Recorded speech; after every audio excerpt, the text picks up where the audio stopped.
From the top of Wologisi to the beaches of Maryland, we cover Liberia like nobody else does. This is Spoon 107.5 FM. New, urban, ethical, authentic, sports, entertainment, something for the old, something for the new, something for everybody in between. We leave nothing untouched. We are Spoon 107.5 FM. From the top of Wologisi to the beaches of Maryland, we cover Liberia like nobody else does. This is Spoon 107.5 FM.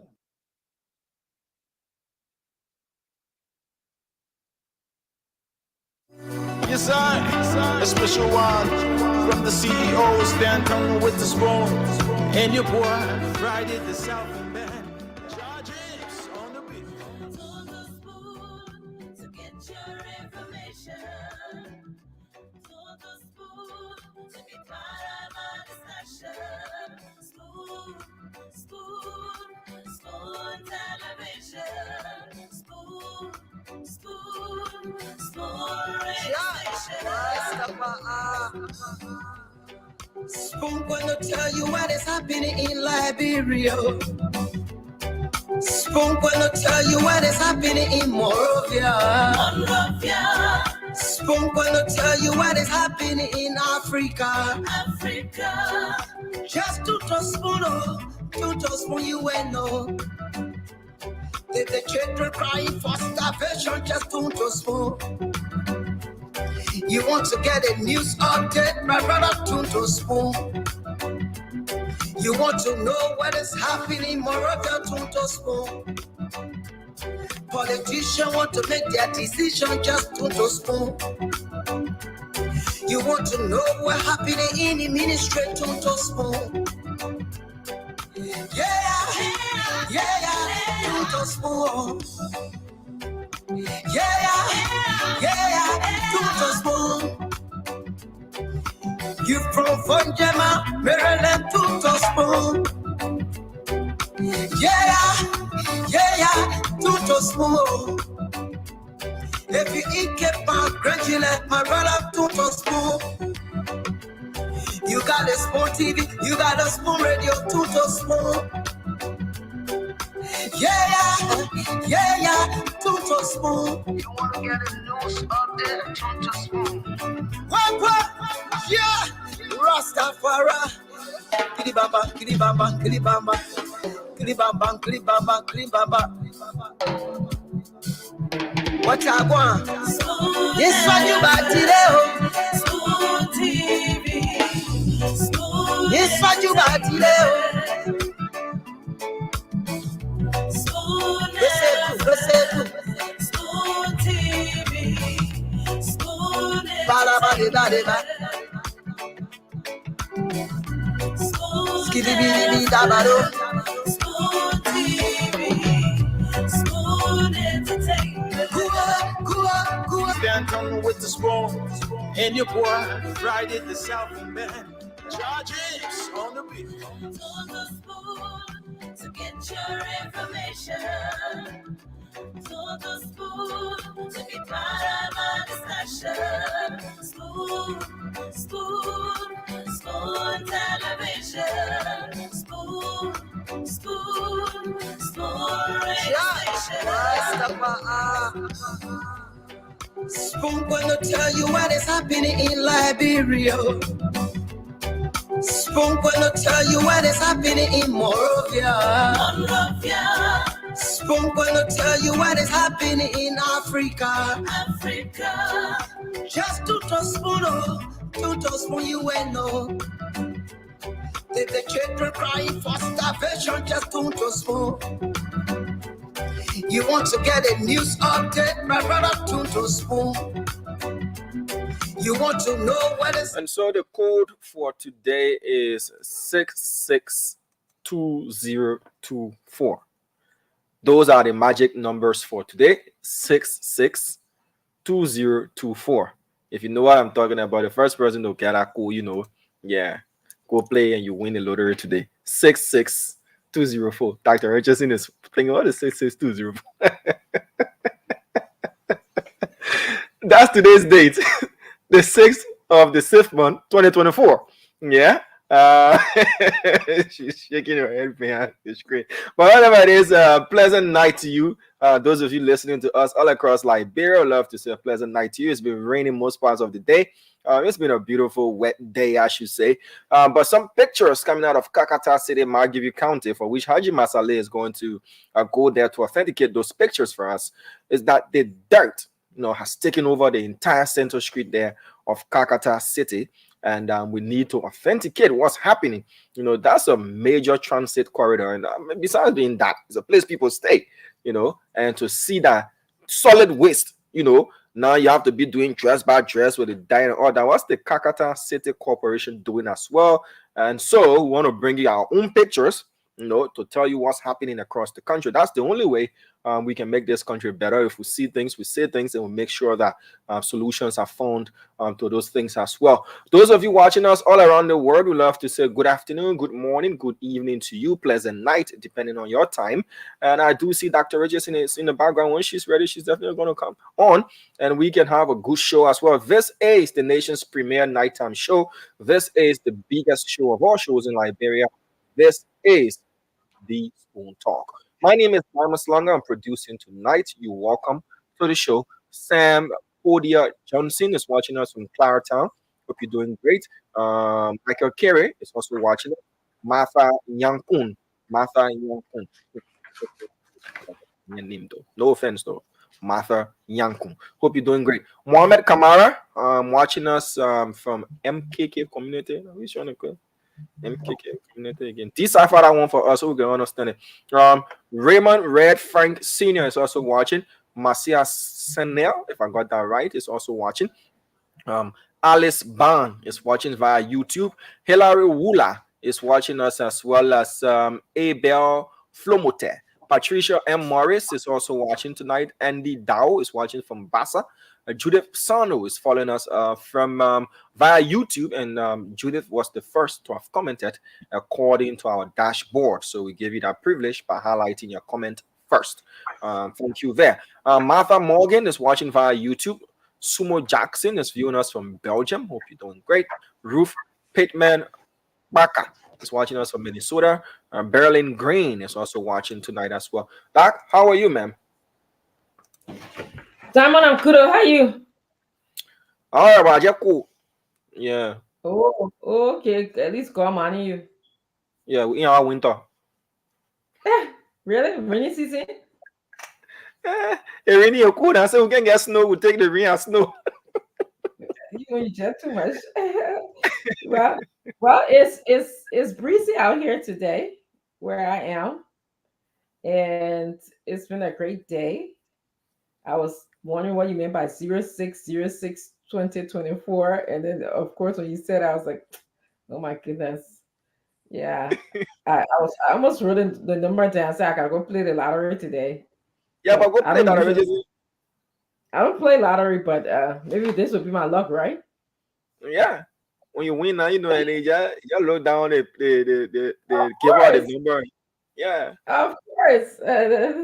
Of course. Well, it's been a busy day. I'm sure there's a lot happening in Liberia. I'm actually sitting, you see, like I will share how systematic the schools are in this country.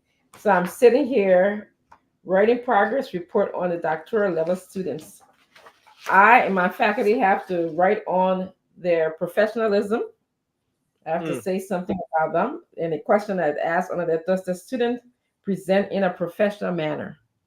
And there's a lot of other questions I have to comment about. I have to write on their receptivity to feedback. Is the student open to constructive feedback? And there's a lot of other questions there too. I'm just giving you an example. Responsibility and dependability. Is the student reliable? Do they come to class on time? Do they return emails promptly? Common sense, tact, and judgment. I gotta grade them on. Is the student able to discern between decisions that are appropriate for the level of training? Okay. Self-reflective. Is the student willing to engage in self-critique? Reflective in processing materials. When we teach them, can they process material correctly? Interactions with others. Does the student facilitate positive interactions with others, or are they always negative? Are they able to give both constructive and positive feedback? Sensitivity to diversity. Does the student appreciate differences and avoid ridiculing others who may not look like them? Punctual attendance, punctual work, quality of writing. So this is what I've been doing for for the latter part of my day. Mm. Yep. That's intense assessment. Yes. Yes. Yes. Uh, Yes. there are a few of those bullet lines, example, the one that talks about how the student accepts constructive criticism, So when you able to take all those boxes, do you give them the feedback as well in a report that they can read what you've said about them, and then they Yes. can be able to work on their shortcomings and all of that? Do you do that? Yes. Yes. Actually, these are all of my advisees. So I send a letter out to all of the professors with the list of the names to give me feedback. So it's not only my feedback. Okay. This is feedback of everyone in the department. And then when I get this feedback, I discern, they give me a lot of feedback. So I have to write a constructive report. And the students get this whole document mailed out to them. So they have to then see what we said about them. And then, for the most part, work on whatever they need to work on, or they don't need to work on anything, that's fine too. But yes. Okay. That's a good one. The reason we want you to come and work in Liberia, whether pro bono Hey. or with very lump sum salary, because these are some of the innovative things that can be applied to our educational sector, so that it's not just about going in, writing a final exam, getting a score, getting out of school. But we found out that if you're not able to self-assess if you don't know how to do self-assessment, many of us don't know ourselves. You ask somebody, who are you? They tell you their name. But what about your characteristics? What about those things? What are your goals, short, long term? Your flaws, your strongest areas, and all of these things. So it lets you know where you are, where you need to improve upon or not. Because many people go into public service, like what we saw with the Fadiga brothers and all of that. They're now receptive, like with A.B. Kroma and Fadiga and the other Deputy Director General for Administration. All of these things, these are qualities and characteristics that if you know where to get in a situation, when to get out, what to say, what not to say, and all of these things. But, well, that already thing you'll come back to your help us with all of these systems and these things, so that we don't just get people passing through the walls of the school, but they can be refined in so many ways than one. You're right. And this is why, a report like this is so important, because when you have a society that is based on meritocracy, wherever you go, we check your references. So 5 years from now, when I'm, at another station or somewhere else in my life, you're in Liberia relaxing, the someone can chancellor call, of the University of Liberia, look at trouble. Yeah, right. Another stage of my life where I'm just, But you will be chancellor for you. Look at trouble. But you're given that position to serve, your country in that capacity. You'll be chancellor. Every time on the street, you can always be trying to, some kind of. I wouldn't know, because your area is education. And you're talking about meritocracy. You're talking about the issue of putting a square peg in a square hole. So right. Are you not qualified, Dr. Richardson? Or I know you are, so I shouldn't be asking that question. But if that again is presented to you, come and give back to your country, this country that you love, apart from the farm and all the things that you're doing, so come, Chancellor, you are. Look at you. Let's just take one day at a time, okay? That I'm using that do it again. I can tell you now. That will take one day at a time, 1 hour, 1 minute at a time. Would you enjoy it? Enjoy the moment. Even if I didn't let your guest on, was it Tuesday? Oh, yeah, I guess we're guesting. I enjoy that show. We love you looking for guests. We had guests out there. Hey, we put it that way. I said, Jesus. I guess we're guesting. Oh, I enjoy that show. I went home and I watched it again. I was texting in the background. I said, we'll long be looking for guests. We got guests today. We got guests. Oh, we had guests. The man will tell you for here, can you realize? Can you please way beyond Puebla Road? So you bring you back, then they say small house. I didn't say where he ride keke. That same Jasmine, answer made me laugh. He said, I don't like. It doesn't sit well with me. If it doesn't sit well with you, how is it make one? Oh God! I will never forget that show. That's a historical show. I know usually I can forget about shows and we'll move on, but the other show was historical, man.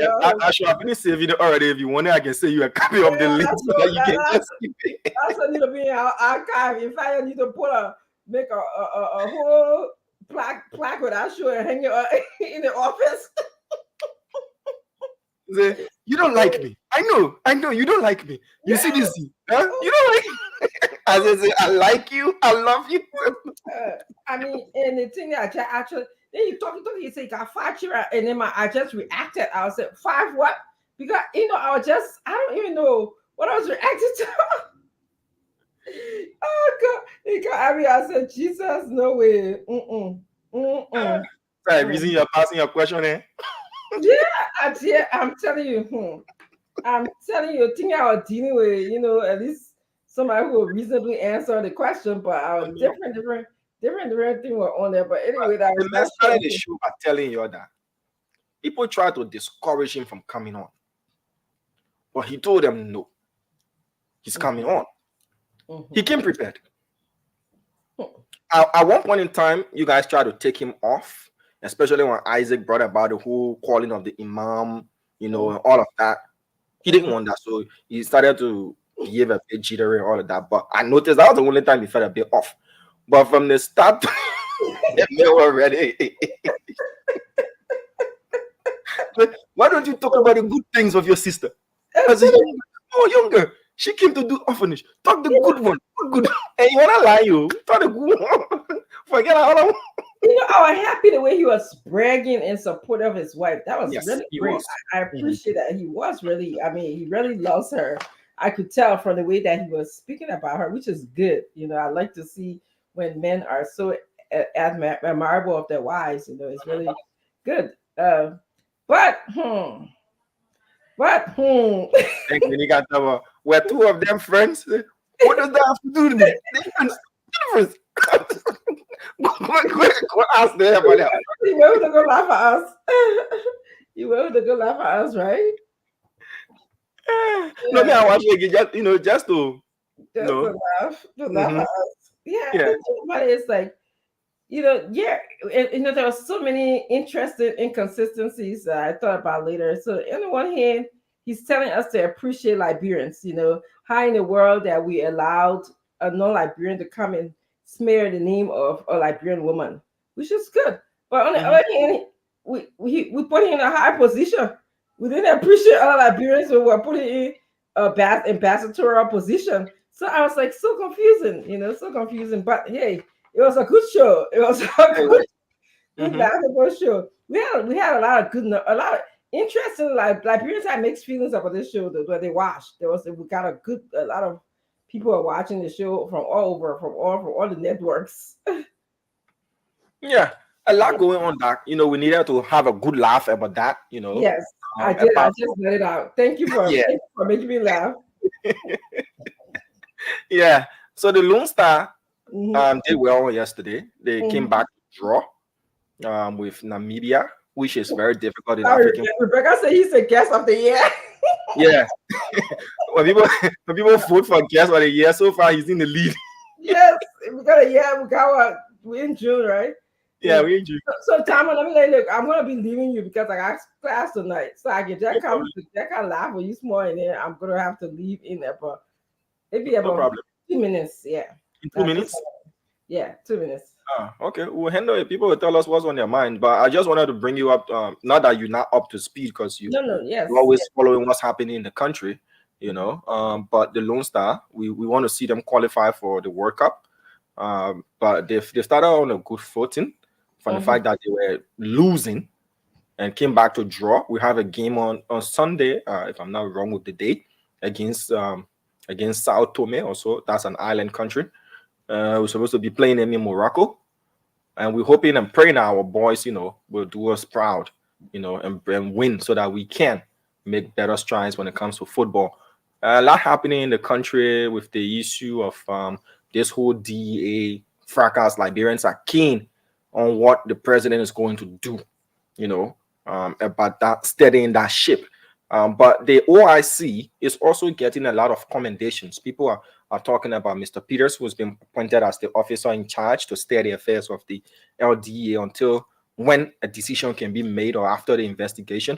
And there are a lot of people that are, saying good things about him, that especially when you look up to someone when there is crisis at a place, then that it speaks to the quality of that person when it comes to bringing calm and stability and all of that. So we're looking at what he will do at the LDA, though it's a temporary so far role. It looks temporary, or whether or not it will be permanent. We don't know what the final decision of the president will be when it comes to that. One more thing that is trending. So, Simon, I'm just gonna interrupt you lately and just say bye to everybody. Okay. Hello, Marjorie, and I will see you guys later. Okay. We're just going like that. Yeah. All right. I gotta go. That what pays the bill. Yeah, no problem. Yeah. All right. Bye bye. We'll keep the show going. Bye. All right. So Dr. Richardson is going. We'll keep the show going. We'll open the phone lines later in a bit so that folks can call and tell us what's on their minds as well, just to bring you up to speed with some of the trending issues here in Liberia. So the LRRRC has issued a statement, and hence the director general of the LRRRC is going to, or the executive director is going to be our guest on the show tonight. The LRRRC has said the statisticians misled the executive director of the LRRRC. And because he was misled, that is why he said 60% of those returnees from Ghana are drug addicts, or they're hooked on some kind of drug, or they're drug abusers, or the substance abusers.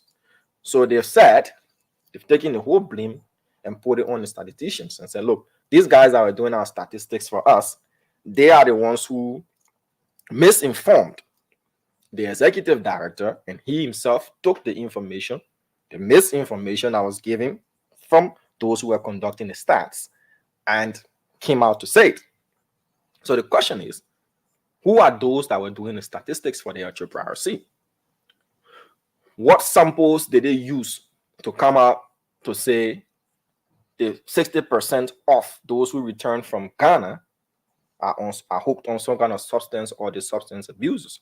So waiting to hear from the executive director of the LRRRC, Honorable Patrick Wozie. He's going to be our guest later on the show once the rest of the panelists do join on. So yes, Liberians are little or gradually, as the day passes by, getting used to the issue of not having so many bikes on the streets, but more bike riders are also trying to get themselves regularized. They trying to get their licenses, they're trying to get their registration, trying to get their reflective jackets, their helmets, and all of these things. We see much more compliance so far, but there are still those who are agitating on the side that this thing should be squashed, it shouldn't happen, and all of that. On the side, 300 dismissed EPS officers are threatening unspecified actions.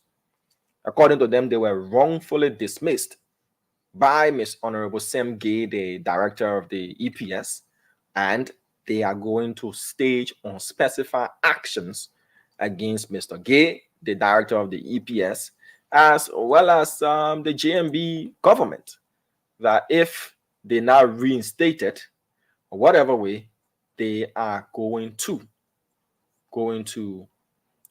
staged unspecified actions against the EPS director and the UP government. So there is this saying that friend of my friend is my friend, enemy to my enemy is my enemy, and you know the rest. So the CDC COP, at one point in time, that the CDC disowned, and I remember President, we are fully saying they don't have a CDC COP, that they do not have anything called CDC COP. At that time, the CDC COP was in the mud for reportedly abusing a student when they staged a protest around the American embassy on Benson Street. Now the CDC COP even though the CDC back then said they do not have a COP, they've endorsed the movement that was launched by President Boyka. That's not President Boyka, but Representative Yeke Koluba. The movement is called Movement Against Boyka's Presidency. So the CDC COP have said they stand in solidarity. In fact, they support Representative Yeke Koluba's movement, the movement against Boyka's presidency. As to how, whether or not they are going to join forces with him, but they've said that they are in support, they endorse him, and they work collectively. So once a year working collectively, meaning they work hand in hand, with the movement that has been launched by Representative Koluba to get, this whole Boyka presidency thing out of here. So that's what they've said. So more different things happening across the country, but we'll open the phone lines so that you can tell us what's on your mind. The government has also released the circular for the prices of petroleum products, diesel, and gasoline. We'll read out the new price list that has been released by the government through the LRRRC, the Ministry of Commerce as well, so that you can know the new pump prices as specified by the government of Liberia. So this affects the month of June, and the wholesale price for gasoline, PMS, is $4 and the retail price is that is the retail or the pump price is $4.28, which is 830 Liberian dollars according to the LRRRC monthly price circular. For fuel or AGO, the wholesale price is $4.53 for a gallon, and the retail price is $4.81 for a gallon, which when exchanged to Liberian dollars is 930 Liberian dollars. That is what is on this circular. And it says the Ministry of Commerce Inspectorate team will be closely monitoring the approved pump prices to avoid arbitrary hack in the pump prices of gasoline and fuel oil on the market. The Ministry of Commerce and Industry will also be closely monitoring the effectiveness of the price circular to ensure that importers do not. The other one is still black in it, but the only last one I can see is on the market. Yeah. So that's that. So they're saying that they are definitely going to ensure that these prices are adhered to. 0555101075. That is the number to call and tell us what's on your mind. This is the Spoon Talk. My name is Diamond Slanger. I'm producing tonight. The rest of the panelists are definitely going to join on, and you have Spoon Talk as you always do have. 0555101075. Call us up and tell us what's on your mind. 1 minute per caller, please. Let's take this person here. Hello. Hello, how you doing? Good. Let's hear you out, please. Yeah, with the Spoon Talk, my disappointment is with I said do. You always referring to the President Joseph Boyka and referring to past President George Weah, which is, and you were accepting that through all Mr. Wallace wouldn't say anything to him. You don't check my him. I'm good at that. Okay. Thank you for pointing that out. Yeah, we'll take keen notice of that. Okay, thank you so much. Thank you. It's my own height. All right. 0555101075. Let's take this person. Hello. Hello. Let's hear you out, please. Yeah, my name is Elton and I from Rescue Avenue. Please go ahead. All right. Yeah, as the movement being organized by Representative Yeke Koluba, as for me, I saw that coming ever since because we understand the man of which we see Yeke Koluba to be. So president that is not defined, he's not standing for anything, always like to jump from one place to another. So that is POP from the PDC angle. Those are people that were then denied before, and these were people that draw basically into bad treatment when they beat that university student the other day, and CDC came out and disproved the public that, or said to the public that they don't know about CDC, COP, and now today, these are the same people having meetings and press conferences under the banner of CDC, and that is hitting the ex-president, George Manuel today. Okay, sir. So I think that the government need to take first stand in this matter more, especially because these are things that to trickle down or have trickle down effect to our peace and stability. Thank you. And we will not stand and watch anybody to bring harm to our country or to the presidency of our republic. Thank you, sir. Thank you. Let's take this next person here. Hello. Hello. Let's hear you out, please. Yeah, my name is Shortcomings. I call you from Rhode Island. Please go ahead. Patrick. Right on my mind got to do with the guy in the street. You will notice that in the morning when you wake up, you will just see a bundle of guys that go there also working for the interior and draw rest for you. They will bundle in and put it all over. Please, let the government do something. We generation for that. And you notice something that they arrest you. You keep working or do something to you, punishment, and give you punishment, you will never do it. Please, the government, let them do something. And only allow a jacket. Look how good things to think on that jacket. So you say how they can do the diet? Hello? Yeah, you say how they can do the diet. One of the guys that are working from the interior will care for you. How they do it, who's from the interior? How they can promote the diet. And right under your window, also there. All right, man. Thank you for flagging that. Thank you. Okay, we'll take this person. Hello. How are you, Thomas? Hello to you, sir. Let's hear you out, please. Thank you so much for we my name is Sako Confrontation. Please go ahead. I got two funny issues to my small family. Thank you so much. We are according to the honorable Jacka Koliwa of Representative of this return.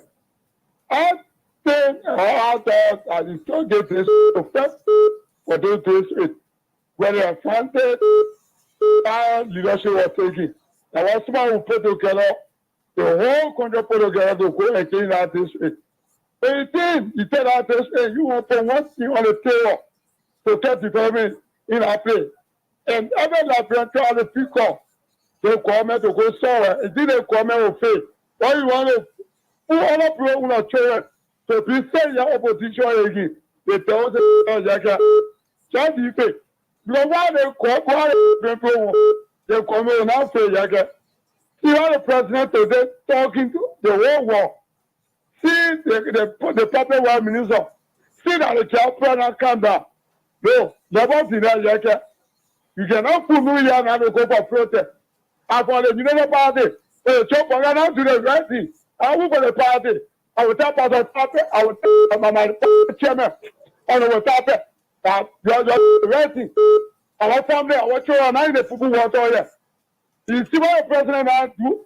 That will suspend the individual. That's why you call leader. Okay, sir. You waste your time. What's the second issue? Opposition. You can't do the people well at this stage. The one must say something taller than when I play. Don't play for all. The president to the resting. To the resting. To the resting. If you end up being the way, then I came to my part and to that party and call. Please, stop it. Please, yeah, our party are going to be active. They will be active in Jesus' name. Amen. Thank you, sir. Thank you. Thank you. God bless the school family. Thank you. Let's take this person here. Hello. Yeah. Let's hear you out, please. Good evening. Yes, let's hear you out, please. Hello to you. Yeah. Oh, this is Gabriel from Power. Please go ahead. Okay, thank you. You know, for me, I have concern. My concern have to do with you get to be friends. You know what I always say? We don't have serious people in our hall to be friends. All I do because these same people, they think you can doing the way you are in opposition. But then people say that maybe you care, maybe happening or people were present. We are the one here, but we are fully. But then you not be in the theory, you not even one law.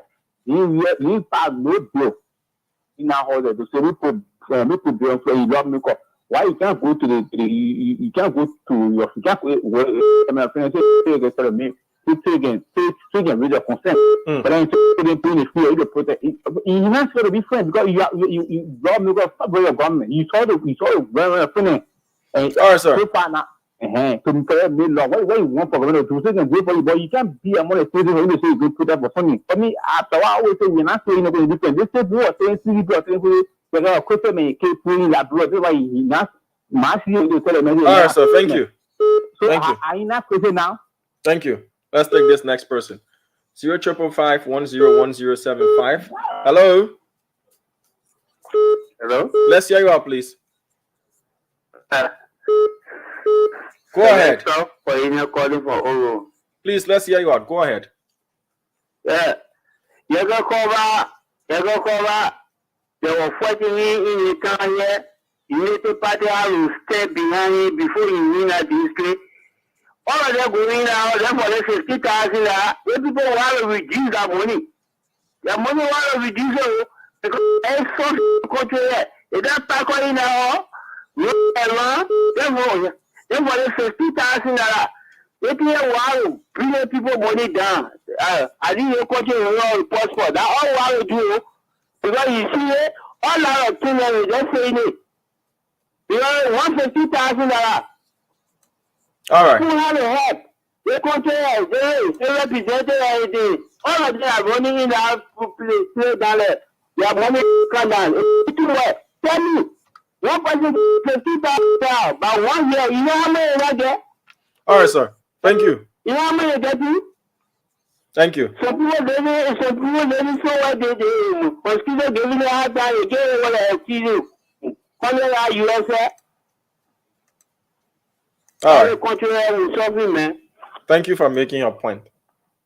All right, so we have the WhatsApp number on the screen for those of you watching us, whether in Liberia or overseas. That is the WhatsApp number you can call tonight. It's on the screen. The local line to call is 0555 101075, 0555 101075, and tell us what's on your minds. The panelists are running a bit late, but they've allotted enough time for you to call in and tell us what's on your mind. Usually we do not have a lot of time for people to call during the Spoon Talk show, so we've now allotted this time as the panelists are making their way on set for you to call us up and tell us what's on your mind. That is the WhatsApp number on the screen for those of you watching and you want to participate. For those of you listening, though, the local number to call is 0555, that's 0555 101075, and tell us what's on your mind. All of what I'm hearing is all about politics. Nobody talking about Lone Star on their mind. So Lone Star on your mind, Lone Star jury, coming from behind to draw. Nobody talking about that on your mind. Hello? Hello? Let's hear you out, please. Yeah, thank you for the program, and I want to discuss about the FGA problem.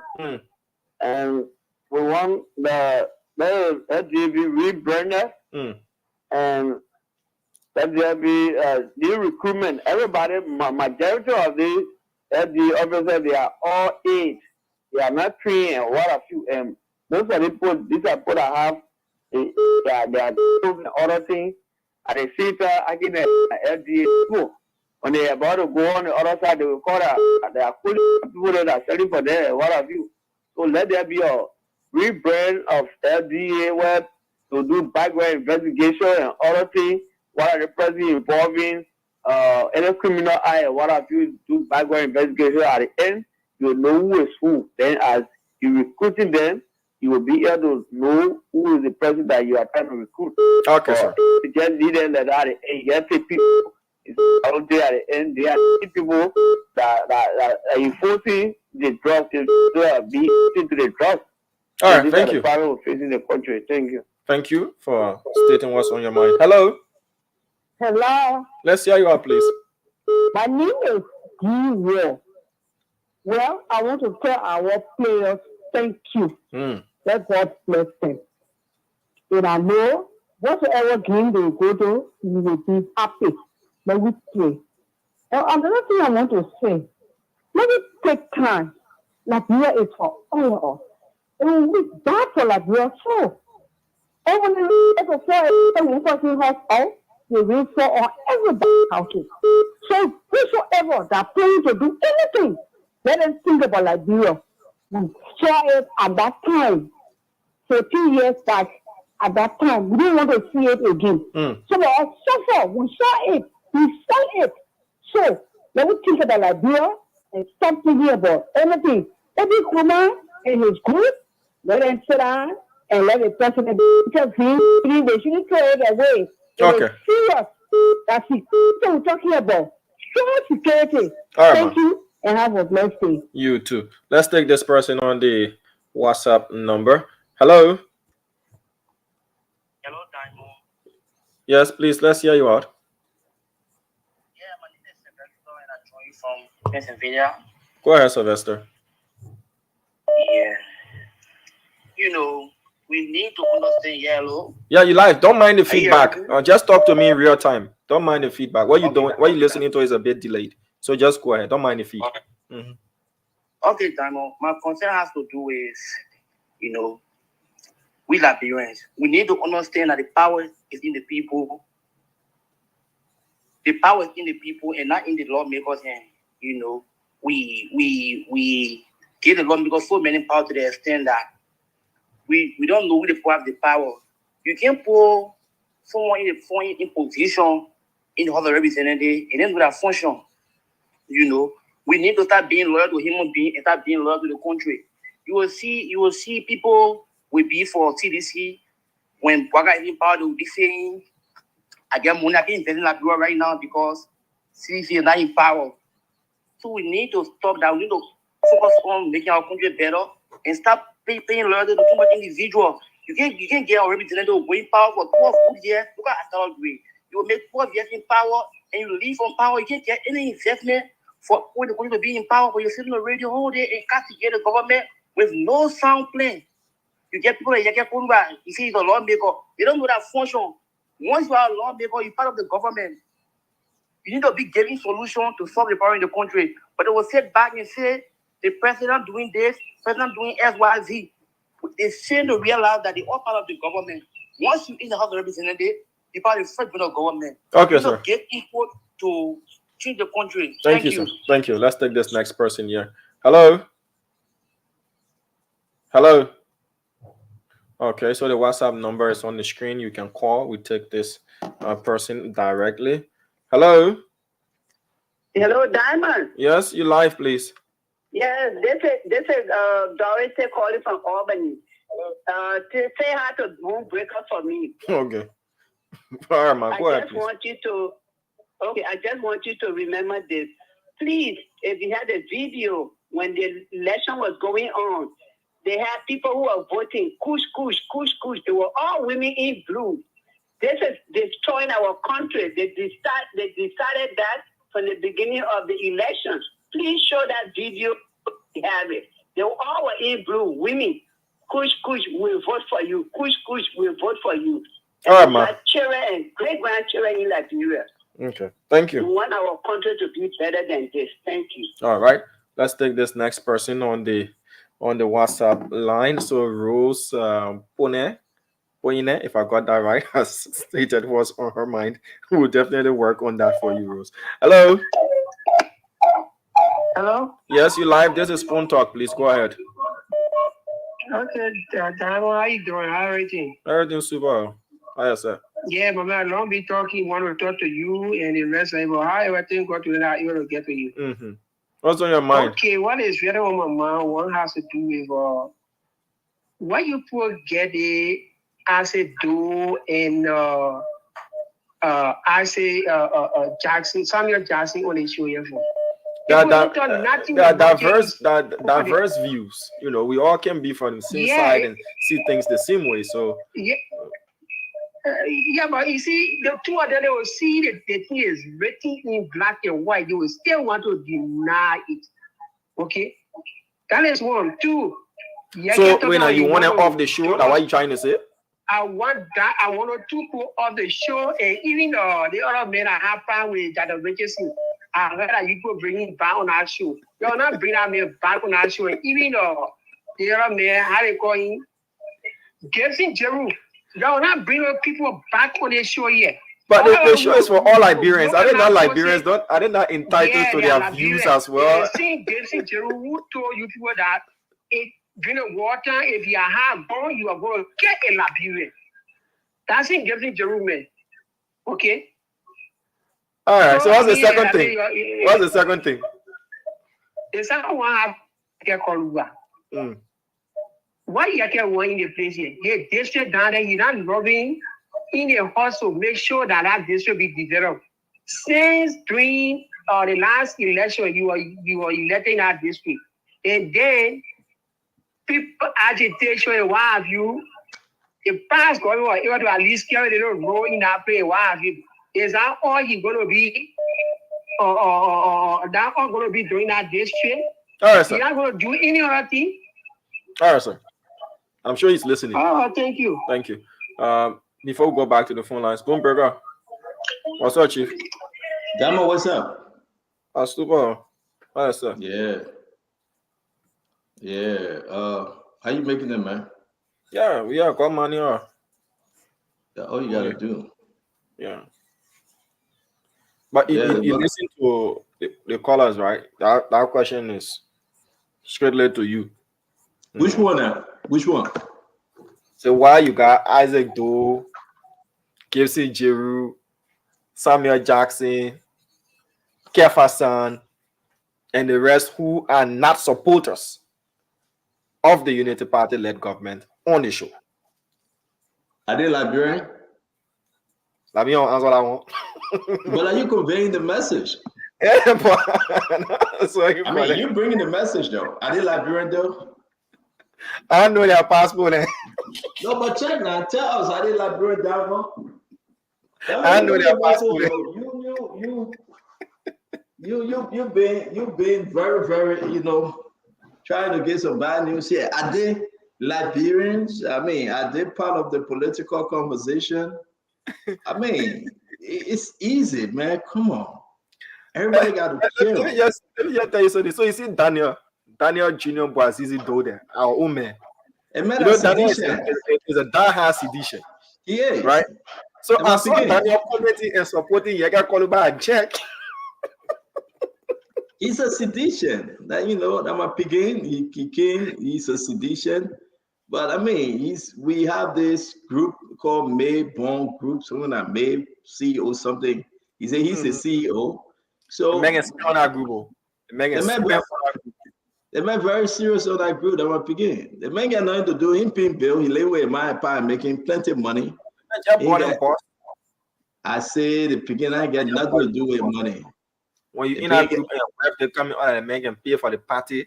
The photo shoot. For the party. You're like, every born, you better join that group. The man can have birthday party for them all. But he didn't have birthday party for me. Glenny JJ, ask somebody who name every day changing.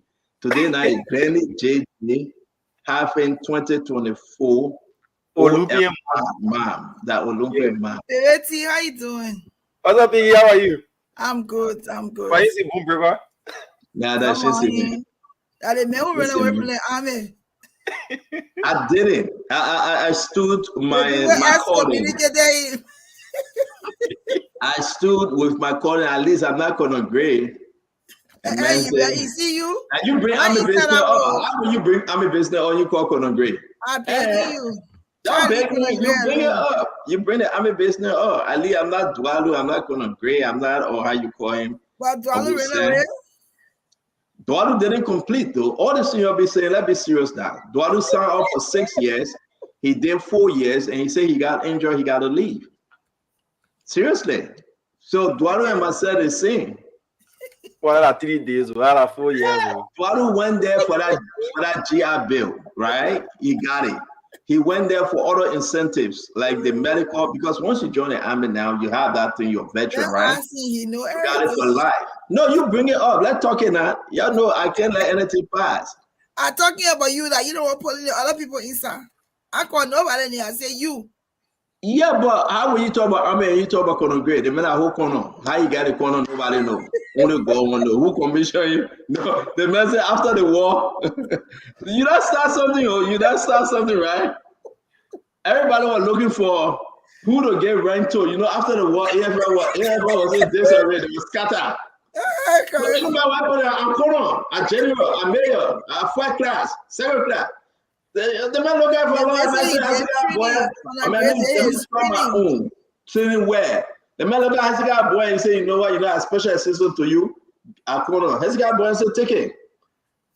And the man took it. I mean, I'm blaming. Seriously, I'm blaming. I will call you corner. It was the wartime corner. I will call you corner. The general then I said, don't call Dwalu. Don't call LRRRC great corner. No, I will call LRRRC great corner. That wartime corner, but I corner, right?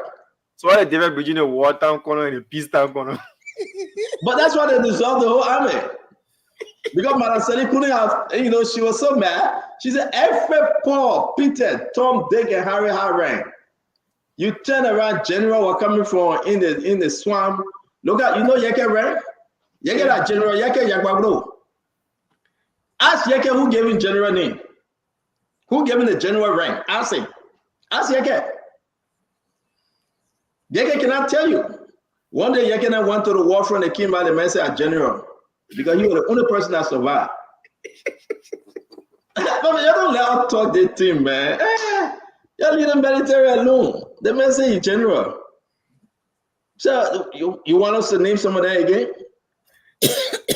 What you coughing now? Don't choke. Hey, you coughing? I will name all of them. Look at you coughing. How big you are. Hey, put there you fly at the corner at general. I serve the U.S. Marine, the U.S. Air Force. You better start betting before we really get the record of those that serve. At least I admit it. I went there for maybe 4 days. I stayed in the hotel. I ate the food. The phone rang 3 times. The first time it was 3:30 in the morning. This is your first wake-up call. The second time, it was the 4:30. This is your second wake-up call. And that thing was giving me a hard time. Why should I go in the army to be giving me a wake-up call? I was done. Yeah, man. Disturbing people's sleep. First wake-up call, second wake-up call. But you know what, though? Shout out to all those that went there. They played a part. That's good. We say who are to them. We wish them well. And those that are in the army. I got my nephew in the army. And, I got family members in the army. So that's a good thing. They are serving well. What was he? Patrick, I don't know why Patrick went to join, though. That's something carry Patrick. Samuel Woolsey. Samuel Woolsey, not Patrick Woolsey. Samuel Woolsey, something carry him. Find a picture. That's my man. Yeah, let me. Maybe a Jay get shit on Samuel Woolsey. He said, let me go call small thing. But he's not in active. He's not in active duty, right? He's like reserve. Reserve. They call it part-timer. Yeah, in time of war, they send them up front first. They're the first people that will go.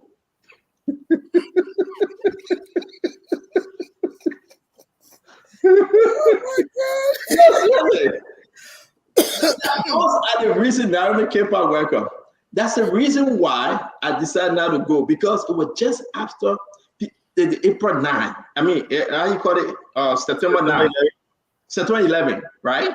Just within that time, and George Bush were looking for people to send. And I really quick. I said, no, man, baby, I'm dying like brother. I play, I can't go. And that whole group, they sent it to Afghanistan. The whole group, they sent it to Afghanistan. They came back. Huh? They came back. So not done. They said many are called, few are choosing. Many went found out, few return. So the issue here is that so not done. I just couldn't. No, I couldn't. But Samuel Woolsey, thank God for him. I don't know why he went there. But Glenny. But Damo, you started the conversation. You went in the back again. Come on, Damo. I'm going to the picture now. I need that picture being coming by. Yeah, you but Who Glenny started? Now let me just ask him whether you ran away. And he coming to all the people that need who not yet. Glenny, we agree. I don't have it, Glenny, right? Me and David. So what alone rank, colonel or general? I think Dwadu was a coke though. Coke? Yeah. Coke that ring?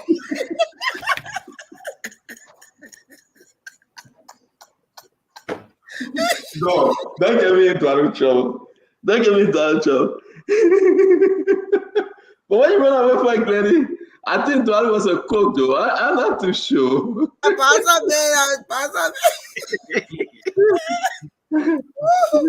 No, I think Dwadu came for Grand Bazaar and he carrying the poor army. I think it was a coke. But leave me with the poor business, man. That's not what I was sure. That's why Glenny can get me messed up. Leave me with the poor business, let's our show. And, you know, I'm not here to talk about my dear friend Dwadu Fadiga. Where is Fadiga? I heard that Fadiga is on his way back to the state. I don't know whether it's true. I heard that he's on his way back to the state. Which Fadiga now? The one that can come on the show, Hossein. Oh, okay. I don't know whether that's true since he ate the dry rest. He have not been feeling well. But you know how it is. Yeah, but Dwadu was a cook. Seriously. It is confirmed. Folks are confirming it. That Dwadu was cook? Yeah, in the army. That's not true. But you don't know the thing, the people that know saying that where are you coming from? Dwadu can be cook. Why? No, he's too ambitious for that. Uncle Sam was a cook, then Dwadu can be cook. Uncle Sam on the ring and I go ring. Uncle Sam was a cook in the army. He was cook? Yeah. What was his military rank? His military rank, he was cook. Cook Samuel Jackson.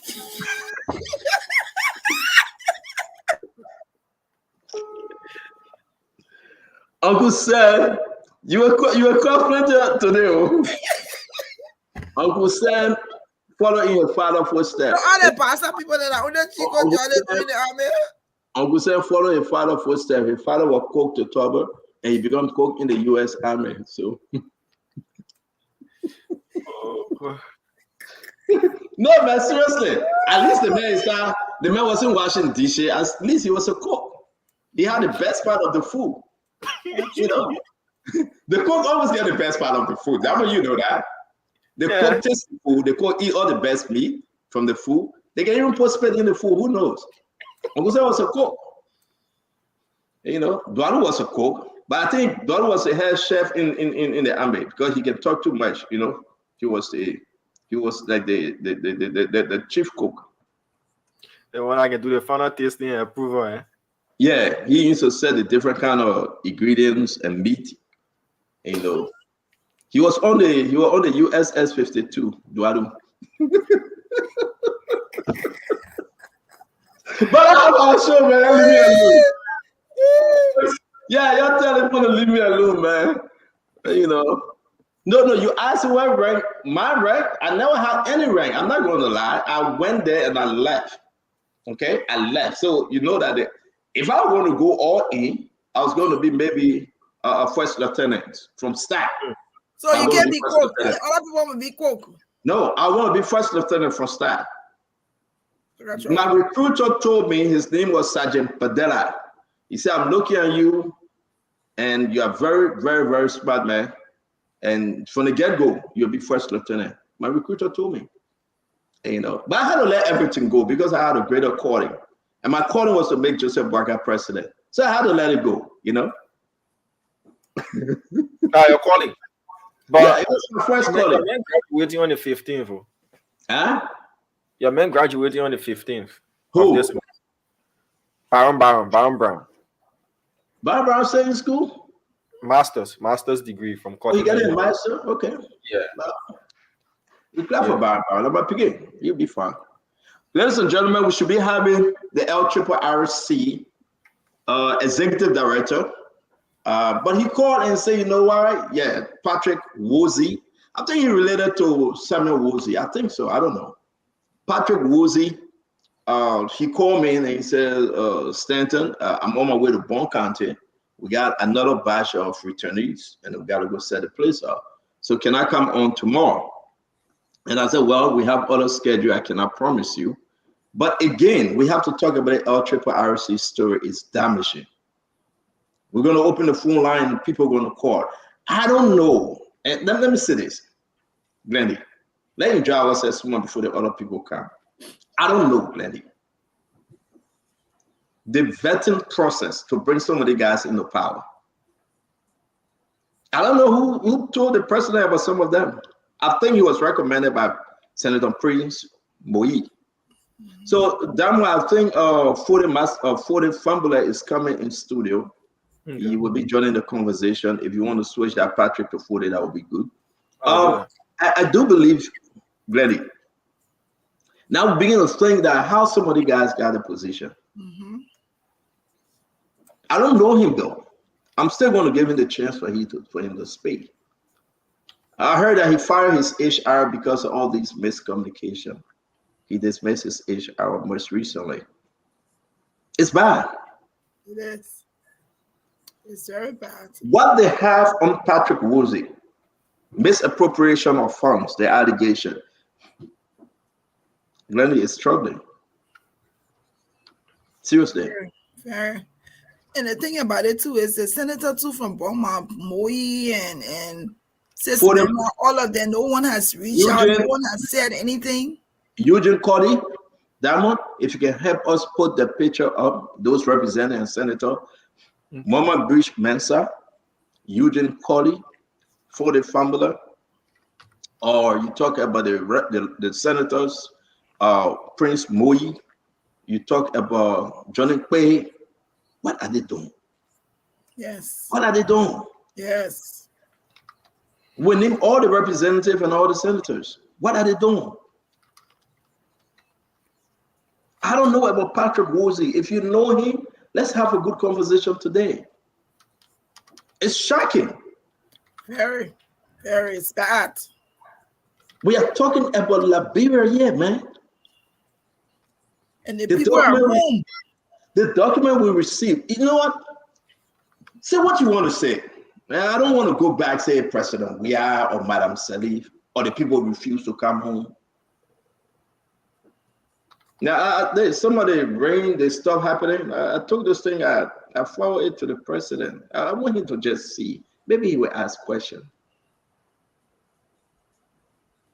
Glenny is bad.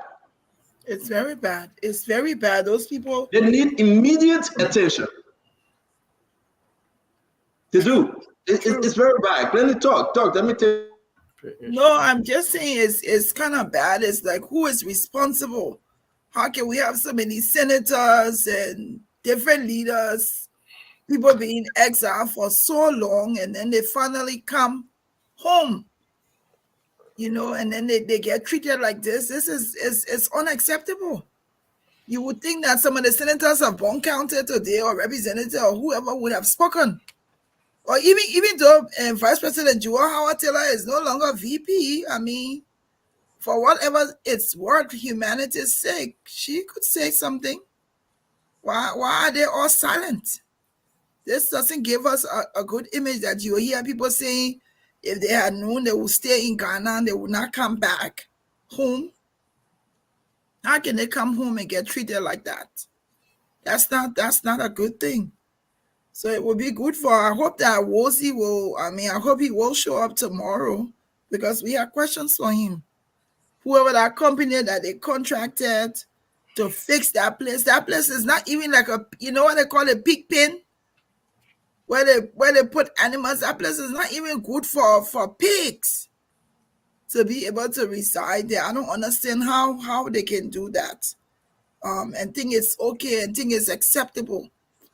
So there are a lot of people that need to speak about this. I continue to say this is a responsibility also of the foreign ministry. Your citizens, the ministry were probably instrumental in getting the citizens to return home. Yes. Yeah, so they should be able to say something now, issue a statement concerning this. The Deputy Minister for Legal Affairs from the Ministry of Foreign Affairs was in Ghana. He was there along with the Deputy Director General for Operations, Executive Director General for Operations of the LRRRC, and other members of the government of Liberia. They had meetings with the returnees at the time. They had a meeting at the Buduburam Junior High School. Now it's named the Comoa DA Basic School or something of that sort. But it used to be the Budugram Junior High School. They had a meeting there, before the first batch was even put on the bus. The first batch was 732 or so. They had 740. 740. Yes, they had 16 of those buses. They were given escort from Ghana to Cote d'Ivoire, from Cote d'Ivoire to Liberia, and they had sandwiches and all those things. So they were in the know that these people were coming to Liberia. They knew that, even though they were sleeping in school buildings and all of those. But if you're bringing them home, at least that transition area should have been much better than what it is. And what about the stats that 60% of the people are drug addicts, and to come back again and say, "Oh, where did you get it from?" But let me say this though: the LRRRC, right? And we are investigating even further. If it is true that Patrick Woolsey Damo, he was recommended to the presidency, he would do a good job, tap him to be the executive director of LRRRC, then Prince Moyi is disappointing. I will reach out to the senator tonight. Yeah, he needs to speak out. I will reach out to the senator. If it is true, he made that recommendation, it's bad on Prince Moyi part. I mean, that's if he's a friend, but this is not about friendship now, right? So we gotta reach out to Prince Moyi. I want you to call Prince Moyi Damo and see whether he's available to talk on this issue. Liberians need to hear this clearly. The LRRRC have failed the people. They have failed the Liberian people on this one. On this one. The amount of money that was given to them. The amount of money that was given to them. But how can we sit down and say anything short of the fact that LRRRC today is damaged? We have to talk it. True. These things were signed. What I brought to show the Liberian people, I want you to just pay attention to everything we'll be saying about LRRRC tonight. Tonight. And we will send this thing to all the people that are in government. If they want to touch it, it's up to them. If they feel that they will leave the man and leave the thing like that, let the place just die down, it's up to them. Our duty is to come to the Liberian people and inform them. That's our duty, is to come. And I will open the phone line for people that work at the LRRRC for them to come out and talk. So talk to me, Glennie. I want to share this information. Let me upload them. Go ahead, talk to me. No, but I'm saying it's true. We have so many leaders in Bon County. Not even for that. We have other people, other citizens in the government, outside of the government. Liberians should be enraged. We all should be upset by what's occurring right now. To have our citizens return, and, some family members return to Liberia and be treated like nothing. Like the preparation was so poor, no one follow up. It's who is to be blamed, who is to be held responsible. It's unacceptable that they would do that. And it cannot, like Madison is saying, it cannot be business as usual. How is it that those people say outside of Liberia for so many years? You said, okay, we're going to bring our citizens home. You plan to bring them home. How was the plan? How was it coordinated? Who was responsible? Who was going to receive them? Who went to check the place as to where they were going to be lodged? Who checked it? Who had oversight on these things? I mean, this mediocre business, we have to be able to stop it. This is not right. It's so wrong. And now, up to now, no one from Bon County has spoken. It's unacceptable. There are kids there. There are children there. No one has even given a speech. Even the foreign minister has not spoken on this. It's totally unacceptable. So we got the place. And let's welcome Dr. Rudolph Bopler. Dr. Bopler, welcome to the show. I am disappointed. I know Patrick said, the executive director said he will be coming tomorrow. I don't know. Maybe if we make some other arrangement, we can have him. But Liberia need to hear the one, Dr. Bopler. The information that we have The amount of folks that Patrick Woolsey hired, recommended by lawmakers. We're going to show the list from different counties. People say, hire my people, hire my people. It's all political hiring. You know, when you do this political hiring, you jam the system. That's a book like.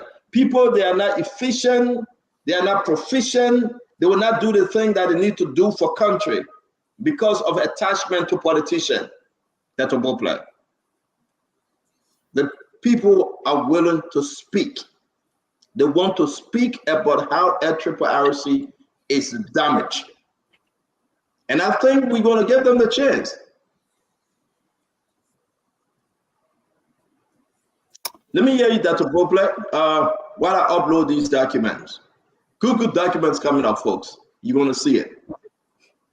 Good documents. Thank you, Stanton and Diamond. Good to see you, my friend. Thanks for all the good work you do. And to all the folks who listen and chime in and share your wisdom, please keep doing that. This is everybody's job. We all will keep doing what we can until our nation gets better. I got to tell you, though, Stanton, you know, I was in a war and I was very blessed. Okay. I left on that last evacuation flight that the U.S. organized. Here's what I want to say about that. I was amazed at the attention to details that these people exercise. They give us instruction, go to ACS, from ACS B to Springfield by a certain time. From Springfield, they flew us to Abidjan. We stayed there. They had everything ready for you, from beddings to lay on for that 10 hours or so you were there, to food you eat, everything. They had all the details. If you had small children in the group, they had stuff for you. The military plane picked us up for Abidjan, flew us to Bermuda for refueling.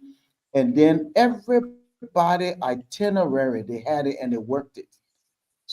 So us in South Carolina, from there, they had private planes all arranged and taking us to our different destinations. They paid attention to detail because their people matter. To do a simple repatriation and resettlement from Ghana to Liberia, you could at least do your homework. They're coming here, where they will live, how long they will be here, what their assimilation process will look like in Banga or beyond. You know, all of those things. It seemed like nothing was done. It was just, okay, let's bring them. Give us some money. We'll build one little tent. We'll put in it. It just speaks poorly. This was such a bad leadership, poor planning, and a disrespect for our citizens who have already been disadvantaged, disparaged in many ways, and I'm sure many of them discouraged. So that's bad. So we got to correct this. Treat your citizens well, because citizens build nations. And I never forget that experience. You know, the people paid attention to detail. We can do the same thing. We may not do at the scope of the U.S., and we don't need to, but we can pay attention to detail. And Lord knows we could have treated our citizens better. This was done poorly.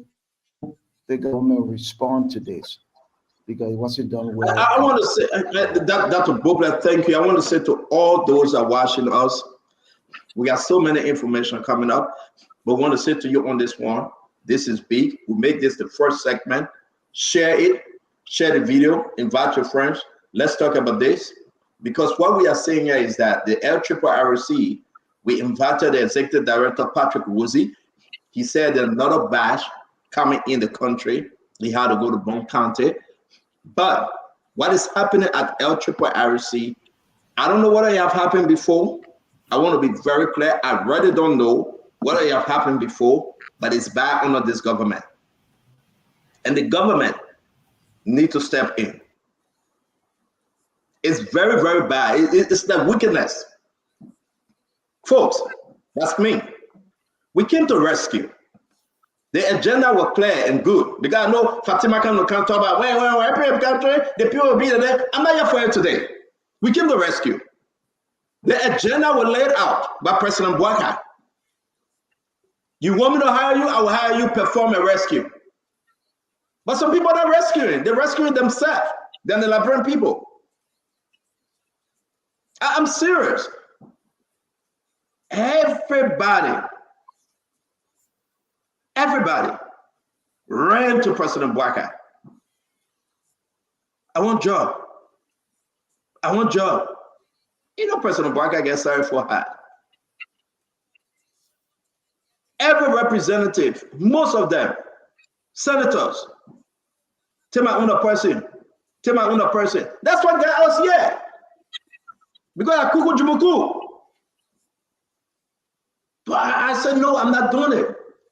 When folks on the network came to me crying, I said, I'm not doing it. Don't care my name. I don't want to be involved. Because I want to have the chance to speak on that to I love my pork and dry rice with kitten and okra and rye oil. Sometimes I eat it with butter. I'm okay.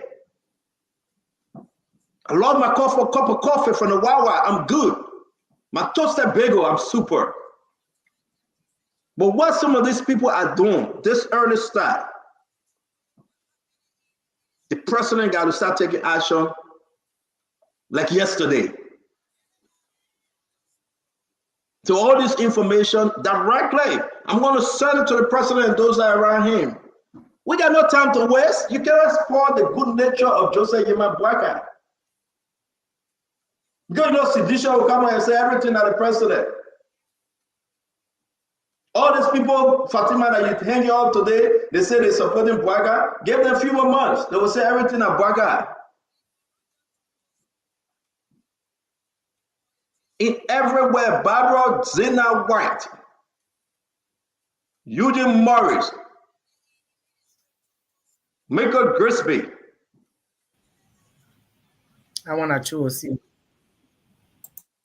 It's bad. Fatima, is bad. It's bad for our country. You beg for the job, they gave you the job, and you messing up so early. They give you some assignment. Look at these names. Look at 93 non-employee of the mission. They were sent to profile the stranded Liberian. 93, why you need 93 people? Money that was spent. Let me hear you. You just join your next time you can't live without doing your own. Now I'll say you to work for Joe Biden. Seriously. Yeah. But let me invite you, let me bring you on. Dr. Bopla went off regarding some technical issue. We're going to say this thing. The information is getting bad from LRRRC, those that are involved, people that are saying they will do the good job. This is on President Boakai. This is on President Boakai because he appointed them, he expected good thing. He said, you're going to perform well. Well, every day we get problem. Yeah. I want to even open the phone and let the people talk. Well, every day we get problem. When we start talking about good news about the government. Fatima, take it away. Let me upload this document. See you, but you know that one where the people just came to the country. Yeah, I mean, it's been hard to hear, sad to watch. They've been saying that all people are in Bunk County, they came from Ghana. A lot of them came with mental illnesses. I mean, a lot of them don't have anyone to. Don't talk about mental illnesses. They say people crazy. Don't tell us say mental illnesses. No, I'm not saying they. I said they say a lot of them. No, say a lot of them came in the message. People are crazy. We got to take. Don't make it look fine and say mental illnesses. He said, "People, 90% were crazy people." Amen. But see, I'm a professional person. I'm a therapist. I get more than But now you saying that what the man said, he's used crazy. But I want to say, man, I'm gonna use the man. I can't. If you know better, you do better. You are quoting him. You got to quote him directly. You got to quote him. You do better. He was wrong. A lot of them came with mental illnesses. So this is why rehab centers are very vital right now in our country. You know, we can't. A lot of them walk in the streets. I'm telling you, to say it's a bad situation right now. A terrible situation. We need all hands on deck. The government got to start doing what they need to do to relocate the people, find them something to do, or else it's going to be chaotic. And they say another batch is coming ASAP. So it's something that, you know, I cannot just say they use, I can't use the C word. I'm a therapist. I see people for who they are, not their illnesses. It's person first centered.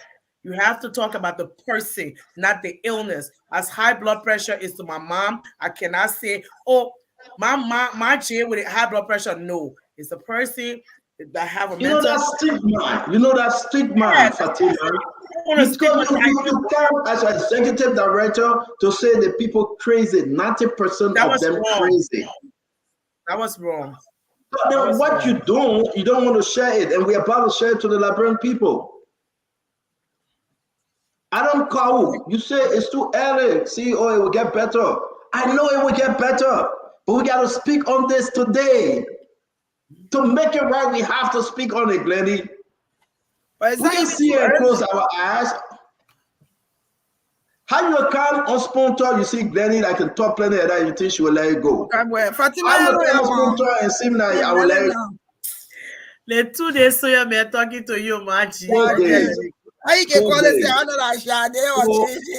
4 days. You don't do that to me. 4 days, please. Not 2 days. Bonebreaker who never play one football. We got no history being. The name Bonebreaker is historical. But Glenny, let's get back to the team because I know Fatima wants to take us away because she got other agenda. Will not be swayed away because of these different things. But let me serious. Glenny, let me serious here. I'm looking at names, right? Seriously speaking. Let me put it in the chat room. I try to face it or upload it, but I can't. I'll just put everything in the chat room and look at it. Then from there, we can go ahead and speak to these different issues. I just drop it in the chat room. This thing was signed by the Deputy Director for Administration, LRRRC. It was approved by the Executive Director, who is, Patrick Woolsey, the Deputy Director for Operational LRRRC. They all signed. You know how many people on this list? Not the 3 of them. Can you imagine? Everybody, this list, everybody, they were employed by a handpicked recommendation from lawmaker to Patrick Woolsey. You must add it on. Let's talk about this issue first, that these people are saying, you must hire my person because I recommended you. You must, and we'll go through it to see how many lawmakers send these people in. Everybody, you see how it went from bombing to Bon County, everybody had a piece. That's why the people will not investigate, folks. Everybody had a piece. They put their own Tom, Dick, and Harry on this thing. That's why things are being so bad. So let's put the first one up. Let's put the signature page up, the first thing. And I want you guys to please take a picture of this. I don't know what James Edamo is in studio. We're going to share this accordingly. But the embarrassment coming up. Then we will go and talk to the people that are brought in the country. 740 of them. Another batch is coming over the weekend. The people are living in a deplorable condition. They put toilet in the chamber and digging hole to bury the toilet. Wow. Why should we sit here and not speak on this thing? Give me one reason why you don't want me to talk about it. We are rescuer, man. We came to rescue. Give me one reason. Sister, don't talk about it. Give me one good reason that we shouldn't talk about it. That we shouldn't inform the president, Jose Yimabwaka. Just give me one reason. My job here, you know what, Glenny? I'm coming to get a job in the government. My job is to tell Joseph Bwaka everything. Yeah. That's my job now. Maybe it wasn't official, but I will tell the president to sign it. I will tell you everything. Come in the church and put it. I agree. That a position, yeah. That a position. No, seriously, that a position now. Because I'm getting so mad, Glenny. People then that we know that supposed to do better to elevate the goodness of the government, they're elevating themselves and messing things up. Yeah. It's bad. Look at this. Look at those that signed the paper, Fatima. And we count all their names. Not the 3 of them. We'll tell you about each and every one of them who recommended them. And that's why we reach out to Prince Moyi. We have to reach out to Prince Moyi. What Yeah, Prince we Moyi know have about to. these names? So I'm putting everything up. I mean, you want to say something, go ahead. Let me put this one up. I will start from the beginning. Every county, senators and lawmakers that make the recommendation. I know that maybe Fode Massacre is on his way. He's from Bon County too. We got to speak to him on this. Huh? I said, maybe you get una list here. Maybe a recommendation, yeah.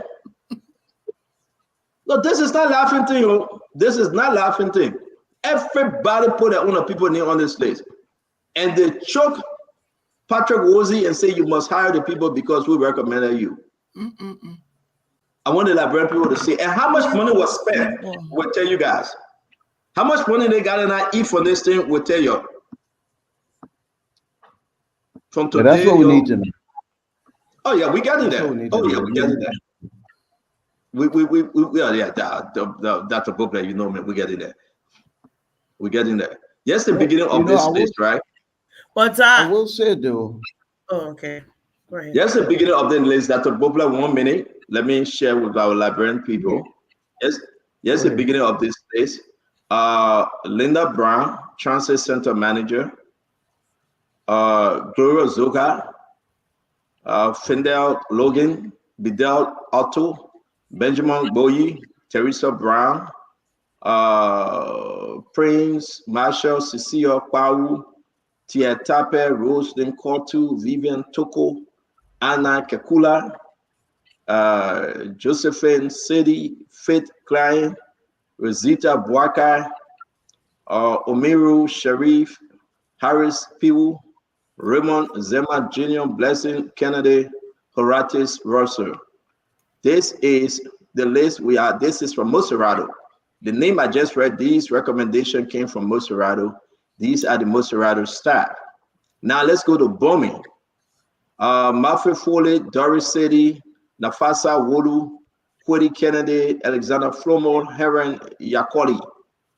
It's coming down. I have to put the next list up, but these are the bombing. So after you leave bombing, they did it county by county. Now, they want to hire people, but it's not based on qualification. It's based on recommendation. It's based on who know you.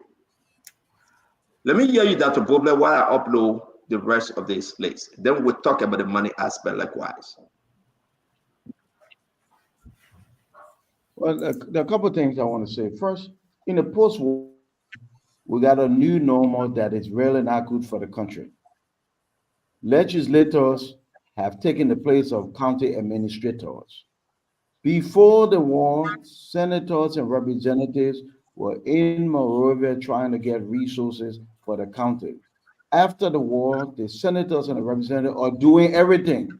They're in charge of everything, every contract, every deal, every hiring. And we need to stop that. If you ask Liberians now, name 5 superintendents, they probably can't. Even as clever one, they know because you never hear the people's names. And those people are the administrators. They run the county. So you got the people who are lawmakers trying to handle everything. That's a bad arrangement for Liberia. I remember many years ago, I brought a lady from the US, and we had arranged for a sister county relationship for grand ambassador and people so our schools could benefit.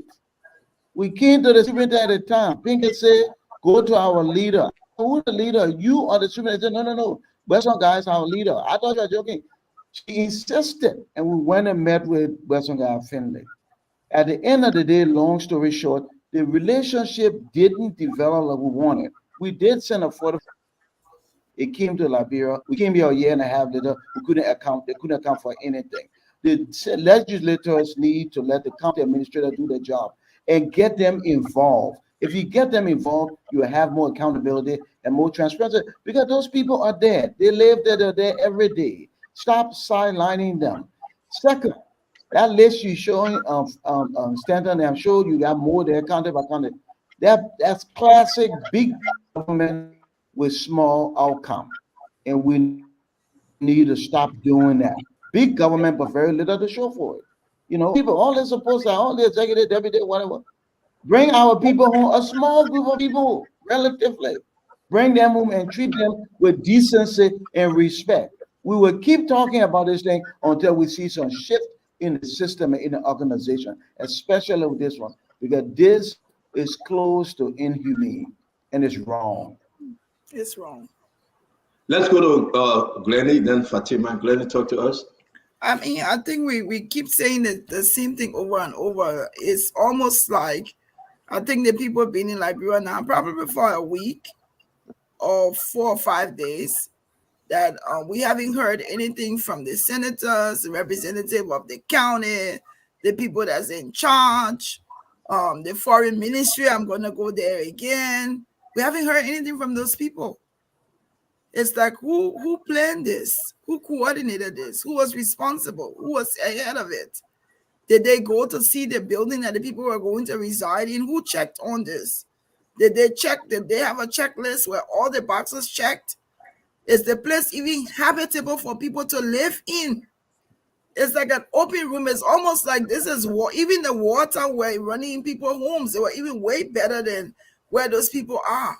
And it's raining. There's children. And not only that, you create a narrative that these people are quote unquote crazy people. So let me hold you there. Let's play it because folks want us to play. Let's listen to him. Yeah. It's one way. The one way to be also package and process them for the blood drop-off point wherein our staff will be available to link them to the referral families and do follow up with them to ensure that the next 90 days we'll have places for electropharmacy to ensure that there are simulations taking place. So that how the structure looks like. What the people see for yourself.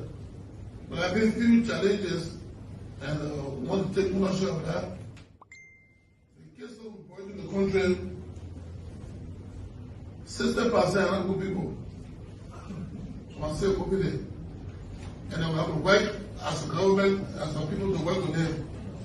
They're not good because the 60%, let's say 80% are drugs addicts. All drugs. I must say to you now because you have the full estate to go and go after us. So we're putting in measures right now to make sure that do the screen I want them, do a drug test, those who are free with integrated, and those who are linked with drugs or drugs users will work along the task force to place them into rehab homes. We also have disabled people. We brought about 150 crazy people. It's serious. There are people in Ghana. So there are 50 crazy people among them. So we're going to contact the Graham Hospital to make sure that we transfer them to the centers. And women and children. There are almost 183 children below the age of 5. I came. We have 160 pregnant women on board. So we are counting on not just the government, our government partners. By 2 o'clock we'll have a coordination meeting, or we'll give the statistics to our partners to see how they come in and help us. But the first phase, the 1,539 is 100% sponsored by the government of Liberia. So we take you to our Liberians, the taxpayer funding. So it's 100% sponsored by the government of Liberia. Mm-hmm. All the money that went to Patrick Woolsey, he called all the people that came by crazy people. He allowed them because they are crazy people, they should eat their own shit. Because they are crazy people, they should drink their own urine. Because they are crazy people, they should sleep in their own mess. Put them in a place that even his dog cannot sleep in. Because they are crazy people. That's what he's saying. The people are crazy people, who care? But where is Prince Moi? Where is Mama Bridge Mensa? Where is Foden Famblin? Where is Eugene Cody? The rest of the representative, where is Johnny Pehe? That's the people. They're in Bon County now. But don't touch my own. I will not touch your own. Patrick Woolsey, he was recommended by Prince Moyi. And when he's saying 80% and it's the first batch is 740, you're saying 592 persons are crazy people? Really? The message all the people that you doing the math, the message all the people crazy, then you go do math and say 4%. The message all the people crazy. The message all the people are crazy. But see, we have, I beg you, Fatima, I'm not coming to you, sister. But now we are to a place that the very people not informing the president or those advised with the president say, listen, we got to address this issue, Fatima. You expect Joseph Bagana to see everything now, though, right? He will not hear everything. I'm not trying to say, yeah, I'm trying to polish this, like the Sidisha will come and say that on a Tabata. But those that are around the president should inform him. With LRRRC, we are making the greatest mistake. With LRRRC, we are losing. With this LRRRC, we are not achieving our objective. We gave them money, but Mr. President, look where the people are sleeping.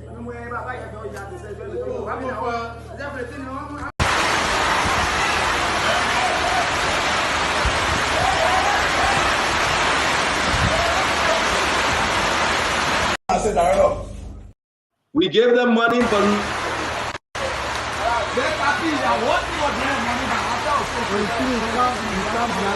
look at everything and eating.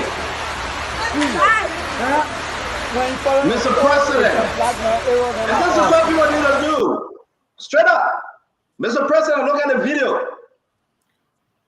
Mr. Advisor, look at the video. We are here to rescue, folks. We must rescue. We must rescue 100%. So every setup in the country, every ministry, every agency, they should have the vision to rescue. With LRRRC, we are not rescuing. Fatima, talk to me. I waited for Dama to finish uploading all those documents. So, CEO, you know, we do have crisis. Sometimes we'll have like hurricane in America, and there will be no place for people to go. But they do create emergency placement. For as long as I know there was war, I've always known of the LRRRC. I feel like they should have had measures in place to place our people. And you know, I'm so sorry for Honorable. I'm apologizing for Honorable Woolsey's choice of words. If he was a social worker or trained professional psychiatrist or psychologist, he would not call our people crazy, because each person is a person's first approach. You don't call people names. You can't call people those words because of their illnesses or what they present. You call people. You represent people as maybe mentally ill, mentally unstable. Okay, I'm glad that he used disabled for some of our folks that were disabled. He didn't mention the elderly. He didn't mention that our people were in dire need like that. He was just, I mean, I understand the frustration. Maybe he does not know at this point how to handle this group, but they should be. I hate when you can't do the cheap thing, man. No, not cheap thing. No, I hate when you can't say maybe. You know he is hard. You are not, no, sister, you are not in the man's mind. Then he is said come up to speak. Don't be here defending him, say maybe and apologize. He didn't ask you to apologize for him. He didn't ask you to defend him. As a professional he didn't ask you. Let him come and speak. Let him come and address the issue. You call the people crazy people, then you say you apologize for the man. He's wrong. The man didn't say he was wrong. I'm saying the man didn't say he was wrong. I'm saying that's a problem. There's no way for us to scheme.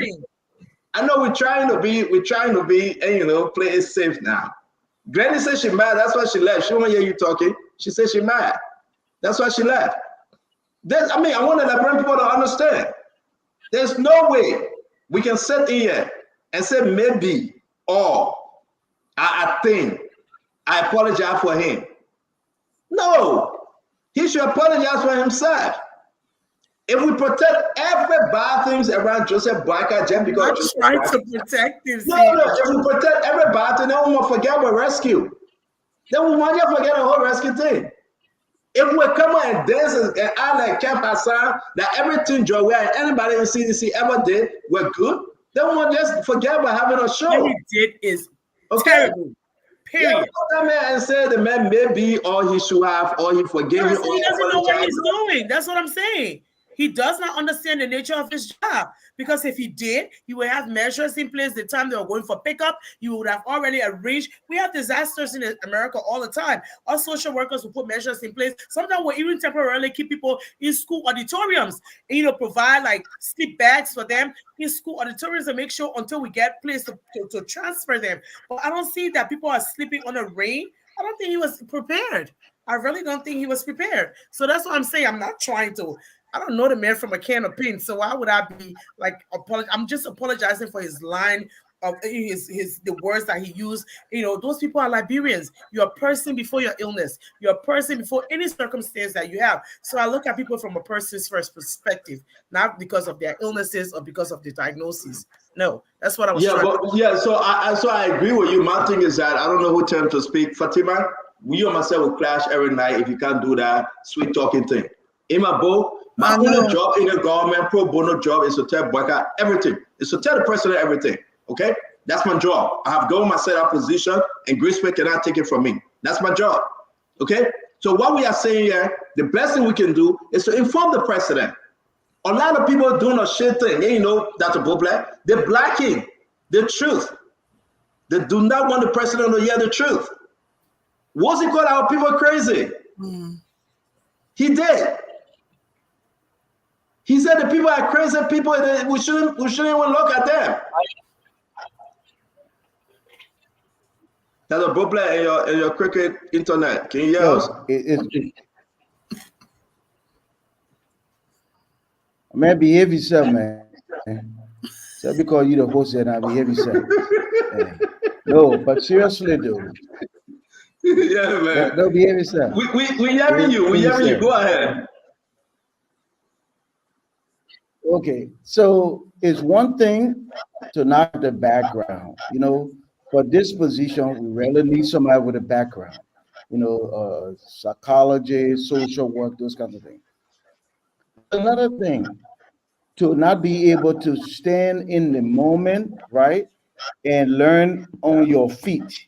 That's a sign of good leadership. His choice of words were poor. If you felt like people have mental health situations, you say there may be some folks with mental health challenges, but we would take care of all of our people. You don't stand there living in the comfort of your home, probably drove there in a nice car, ate a good rice and turkey while you eat, and stand. Listen, when people are in that condition they're in, they've already been through a series of trauma. For God's sake, words matter. Don't come talk nonsense. If you're not sure what to say, listen, my people, it's a difficult situation, and we will work through it together. Our citizen matters. Be patient with us. But the other thing I want to say is that it's very, very telling. The deafening silence leadership. We keep talking about Prince William. Maybe there's a nice. Yeah. Maybe there's not important to them because nobody is saying anything. Dr. Bobla, thank you. I don't know, maybe that's your internet, but we'll work with it. Yesterday, you were so super fine with your internet. Today, it's just, acting up, but we'll work with it. I want to say to you. At the same company, you need to change all the people who are working there too. At the same company. Oh, man. Let me leave your internet business. Don't put me in your internet trouble. Now, let me say this to you. We received information that Woolsey fired the HR, He dismissed the HR. Who's going to dismiss him? Who's dismissing him? The HR. And listen, a lot of bad things coming up. And I'm reading this thing. I'm trying to upload. I don't know what Dama doing. For the Fambula, the representative from one of the district in Bon County. He will be joining us shortly. Wozi and AJ Amakane. And, AJ Amakane, that's another trouble. All these things happening, but we get a country to run. We get a country to run. We shouldn't put joke into this thing, Glenny. We can come here every day and talk, but I want us to go into the amount of money, right? These guys receive. I want us to go into the amount of money they receive. They receive a lot of money. They receive a lot of money. Folks are sharing the information with us. One of them, I want them to speak for themselves, and they will come up to speak. So let me hear from Glenny. I hear from Fatima. Then we'll go to the next story. Somebody was alleged that they stole 40 bags of rice, and they got dismissed today. We can say that. There's a big news coming from the National Port Authority, and I want to break this information as well. The National Port Authority, millions of dollars. The rice importer been stealing millions, over $10 million. I want to give you the story with document, right? The rice importer will come to Wozy something and it's in Winfield area, but folks share the show, invite your friend, over $10 million. That's why rice price kept on going high. That's why that free put, we need to address that free put. What I have in my document, fake credits, what these people owe the National Port Authority, what they owe them, over $10 million. The document will hit you so hard. That was today when they posted rice price going to $25 because they believe that it's business like usual, like everyday business on the job we have. Let's finish with the Wozy thing. As much as I say, Wozy will come on the show tomorrow if you want to come. But let me hear from you, Glenny. Do your closing on this. Let me hear from you, Fatima. Man, I can be eating some chicken wing shrimp fried rice right now. But go ahead. I got my plenty ingredients that with I don't want it. Plenty of ingredients. Now you cook it at your man cook it. I don't want it. Who cook it? Who ain't cook it? That me will eat it. You can't worry about that one. But I ask you food. Eat a chicken wing shrimp fried rice at your man cook it. You. Thank God, my man can stay cooking for me. What's your problem? But it's a serious thing. I think the government, I keep going back to the government. These are the things that continues to hold this government hostage. When things like these happen and no one speaks up against it, this is poor planning for Liberians who have been out of the country for so many years, and they return home to be treated like this. I wanna agree with you, Stanton. I don't know why Fatima thinks it's a responsibility to say sorry and apologize for him. He's an adult. He should know different. This is 2024. Whether he's social worker or not, you can't just look at somebody child and call them crazy. Back then, we used to say we've had a lot of Liberians that have come outside of Liberia who know better. In 2024, you just thought he was on stage now where he's trying to maybe advocate for more funding. So he said, okay, let me say 592 people because he said 80%. 80% of 740, that's 592. 592 people that came, that crazy people. So put it in a ring. Put it under that hibiscus or whatever OP feel for them to see. Let the ring beat them because they're crazy. It's not right. Doesn't make it right. Whether he know better or doesn't, he's a leader. How is he planning to relate to those people? If he's calling them crazy. He gotta be social worker first to know better. He should know better and do better. I don't know why he even ran away from the show today. He should have come today so he can answer the questions. He not run away from the show. He should have come. It's unacceptable, and I still hold the foreign ministry responsible. They need to speak up on this. It's poor planning, mediocrity. It is so wrong to treat Liberians like this. Let me turn it over to my sister, the social worker. I think you guys are misunderstanding me saying I apologize on his behalf. For you to choose language to call our people the C word and to refer to them the way he referred to them is something that's very wrong. I'm trying to say that's what I was trying to say. I'm not trying to apologize because of him as a person. I'm apologizing for the language that he used to describe our people. As a professional person, you do not refer to a person because of his illness or her illness. You refer to the person based on the person themselves, a person's first approach. That was my apology. If people are matched with their credentials to where they need to fit best, that's the social worker's position. Because the social worker will not look as well and say you see word. They won't use that. They won't do that. They refer to our people as Liberians who came here. Some of them are challenged. Some of them have mental illnesses. Some of them have the only good word I saw him use that some of them were disabled. He never even talked about the elderly or children. He never mentioned that.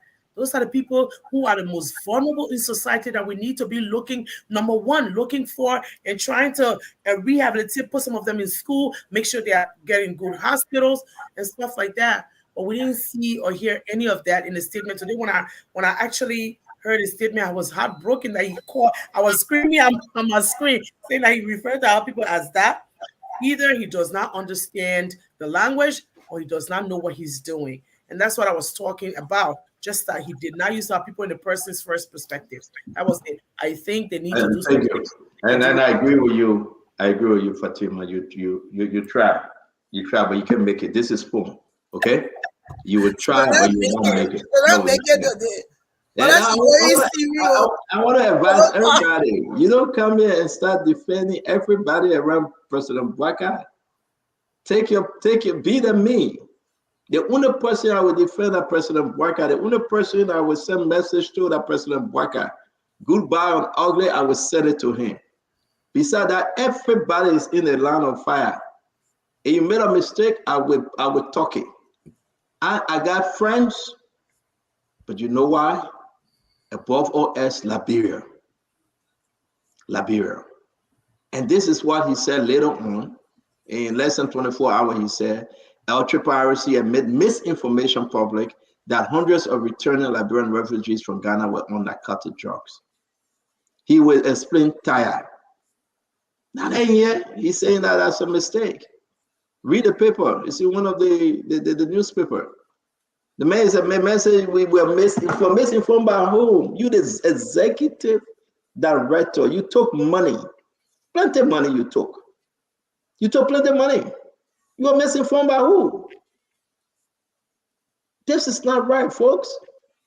That I can understand. How is he even dismissing He his said that his statistician lied to him. Then go find, yeah, you call it statistician, some kind of shit. Go find Alex Williams. Alex Williams will help you. Yeah, I mean, it's embarrassing. I know. We sit here every no day. check and balance. I mean, let's open the phone line briefly. Just small. Let's take like maybe 10 calls. We got a lot of story coming out. The one I hit my heart just now at the National Port Authority that I want to talk about quick. The rest importers still, some of the rest importers, some of them. Maybe I would just say all of them. The allegation that, yeah, I don't do some, all of them. The allegation that Glennie, they are stealing so much. They've been stealing. And that's why the other men boasting and say, I know President Bwaka, I will meet him, but I don't care what you do to me. I mean, okay, so our producer said because of time, we got to run. We'll take the phone call at last, and I think I agree with him. Let's welcome Representative Fode E. Fambula from Bom County. He from Bom County. Representative, man, you're not stranger yet. How you doing today? I'm doing great. Well, what's happening? You're keeping the people, they are eating their own feces and drinking their own urine. And the rain just falling on them, the mosquito and everything. You guys, well, the cockers, Bom County cockers. You guys, I mean, there's no plan. You know, CEO, you need to be fair to us as members of the caucus. The issue is that we run ourselves within the legislature. The LRRRC fall within the executive, and as such, it has a head. And for us as member of the caucus, we have a focused person. So let's leave that member caucus alone for the you myself will get into this. No. I beg you will learn. Let me throw in a question. No, I beg you. You have said enough about the first line. I beg you. Have you gone to the LRRRC returning camp center? Have you been there? I've been to Banga. Have you been to the returning center, sir? Yes, I had a stop there. But this No, I beg you. For it. I'm about to put somebody that living there. The on record as of yesterday. I'm not here to defend the action. Have you been there? Representative, because let's forget the friendship. Let's forget the friendship name. Let me address you in your proper position. You allow me to have the first 1 minute to lay my premise, then you can understand from where I come from. No, just answer my one question. I will give you 2 minutes. I beg you, brother. Okay. Have you been at the returning camp at the center? Have you been there? I know the site. I've been at the site, and we have a focused person from the level of the caucus. No, sir. Let me go back to the question. I beg you. I know you know where it's located. I know you know the site. I know you know the area. That's your area. You're from Bon County. If you talk about Nuclear Town, I can explain every part of Nuclear Town or Gainesville to you. Okay. Have you been at the place? Have you spoken to those returnees? In the last 72 hours, I have not been there. Thank you. Now you can proceed. At least you have admitted. Okay. So the issue here is that we have a focused person who's been doing everything from behind the scene to ensure that some of the conditions you show on the television, we could address it, because it's been a national concern. It's been something that have come to our attention. And I shared with you a few photos a few minutes ago as to the level, the efforts we have put in to ensure that some of the issues you flagged out on the television could be addressed. So if you look at the photos I shared with you, you understand that there have been some work done beyond the scene to ensure that those issues have we could remedy some of them. But this is the fight that you will need to get clear right here. CEO one, Mr. Hosey is not a man from Bon County. He comes from Lofa. He's a former United Partisan. The caucus chairman of Bon County has no formal link with him. He has served the United Party, and he's a United Party stalwart. Appointing him is within the purview of the president, appointing another partisan. So the caucus chairman has no direct link with. Did Senator Moyi recommend him? No, he's a Lofian. He comes from Lofa. He's a member of the United Party, a former Secretary General of the party. So he has all legitimacy in terms of who consider him in a position. So the president knows him well. He has served the United Party, and as such, he could say, I'm entitled to anything because he has served the United Party. He's been within the United Party. He has served even in senior position within the party. Since being elected. So don't you think? I'll ask the last question because we will treat you as a guest / penalties if you want to, because you're my man. But don't you think it's embarrassing that in the last 72 hours, in the last 100 hours, in the last 100 days, you, Prince Moyi, Mama Breach Mensa, Johnny Kwehe, Eugene Cody, the rest of you guys, care less, you've never been over there to speak to the people. In the last 72 hours, to see the deplorable condition they are living in. On that repatriation from the angle of the county has been at that side. Senator Kwe has been at that side, and he has briefed us in a meeting. We had an emergency meeting as early as yesterday. Yesterday, we had an emergency meeting to be able to be brought to speed in terms of what is currently unfolding on the ground, because we've been very concerned. Like, if you can share the photos I shared with you a few minutes ago, you will understand that the photos you share. Can you please give it to the producer? The producer right there, give it to him. He will share it. So, Damon, please send me a WhatsApp message. So the issue is that there has been some improvement because all of us saw the video. All of us has been able to do some follow-up. We've been able to call Woolsey. We've been able to call the Ministry of Finance, because this is the issue that we all need to take on. Here's on one. Ghana as a country has always deported Liberian, whether years back or now. Ghana has decided to deport thousands of Liberians, and they gave us as a country now more than 15 days to adjust and ensure that we can receive our citizens. Either or not, they were going to get them on whether in a plane and put them in our country, but they were willing to deport them. The process was not, for me, I would not defend the process in terms of the timing because I don't know the level of resources put in place to bring these people back. But I believe as a county, what we've been told was that that area will be used as a transit point to ensure that those who will come into the country can be given an opportunity to transit through our county. One, those who will be seen as let me ask you a question. Get a chance to ask you a question because we don't have enough time. It's 6 o'clock already. I beg you, my brother. Get a chance to ask you some questions. I beg you. I want to bring in our sisters and Dr. Bople. We're enjoying the show. It's getting interesting since you're here. You will take all the bullets because you decided to be the sacrificial lamb. So no, you will still, I'm not the cause for the director of LRRRC to not appear. I only gave him the standpoint of the caucus. Because but no, let's talk about the caucus.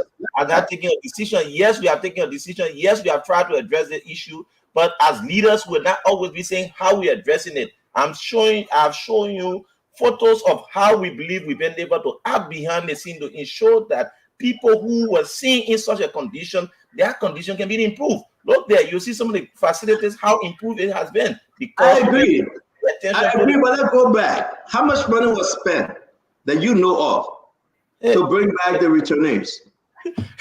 CEO, you say I should be able to. I'm a legislator. What investigation you guys doing and you don't know the amount of money? No, CEO, I'm not the head of the LRRRC. I did against people. So you didn't ask. You didn't ask him. You have oversight right. You have oversight right to know. To inform us as to how much is set aside. What I am aware of is that the process there has been 800,000 set aside to ensure that people who will transit through Bunk County can be given an opportunity to resettle into the community. I'm not aware as to whether Ministry of Finance has disbursed this amount. But did you ask him? Did you ask the LRRRC executive director? We have a formal meeting coming up on Monday because the Senate has gone they're going on a short retreat in Bassa. They will be back on not later than Monday, and we'll have an executive meeting from the level of the caucus, and we'll be asking some of the hard questions to understand as to how far they gone. But if you post some of the photos I just shared with you, they will tell you that where they were before and the level of pressure. My man, that's sweet talk. That photo, that's sweet talk. Let's talk about what we are seeing, that the people living in their own feces. That photo you talk about, that sweet talk, we'll show it. Once you're ready, we'll show it. I am asking you. You said you went into an emergency meeting. You said it. Yeah. You and Johnny Quay. You said Johnny Quay was there, the Senator Johnny Quay. You said Mama Bridge Mensa was there. You said all these people. My question to you, you cannot tell the Liberian people whether you ask a question, how much this guy received. He should be given 800,000. I told you from the answer I said, and you just need to listen to me. See, if I said to you, I was informed that 800,000 has been set aside for the repatriation process. You are informed by who? Who told you that? And your question was as to whether or not I'm aware of how much I've been expended for said amount. I said no, because we have a meeting coming on Monday. Who told you that 800,000 was set aside, sir? What? Who told you that 800,000 was set aside? First person on the committee. Who the focus person? On the committee is the co-chairman of the caucus. Who's the co-chairman? Senator Johnny Quay. Did you ask him how much executive director LRRRC received? They're already on a retreat and they'll be back on Monday. The Senate is on a retreat. So when you had the information, when you had a meeting with him, he told you 800,000. Yesterday, and we were briefed. Why you going to ask him how many received? We were briefed on grounds that the update of issues unfolding on the ground. Because if you see the photo, I don't want to see photos. Stop taking me the photo. No. Let's bring other people. Stop taking me the photo. This is life and death. This is about your brother and sister in Bon County. This is about your fellow Liberians. Look at the condition. You say you have not been there for 72 hours. Maybe you have not been there even for a week. Did you see the picture that they live in and the green falling on them?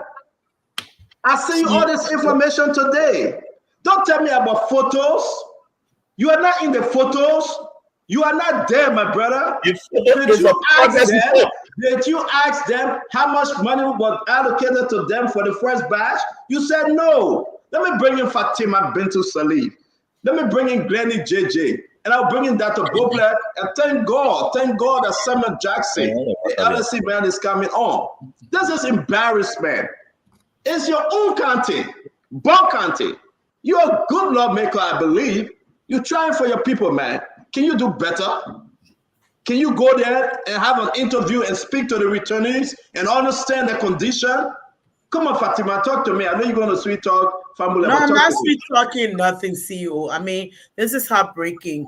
Honorable, Representative Family, I just wanted to know: are there children and the elderly involved in this? Are there children and elderly amongst the first batch?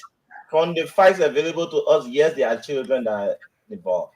So currently, do you know if they are in school or have anything been done? They are only transiting through Bon County for 15 days, not more than 15 days.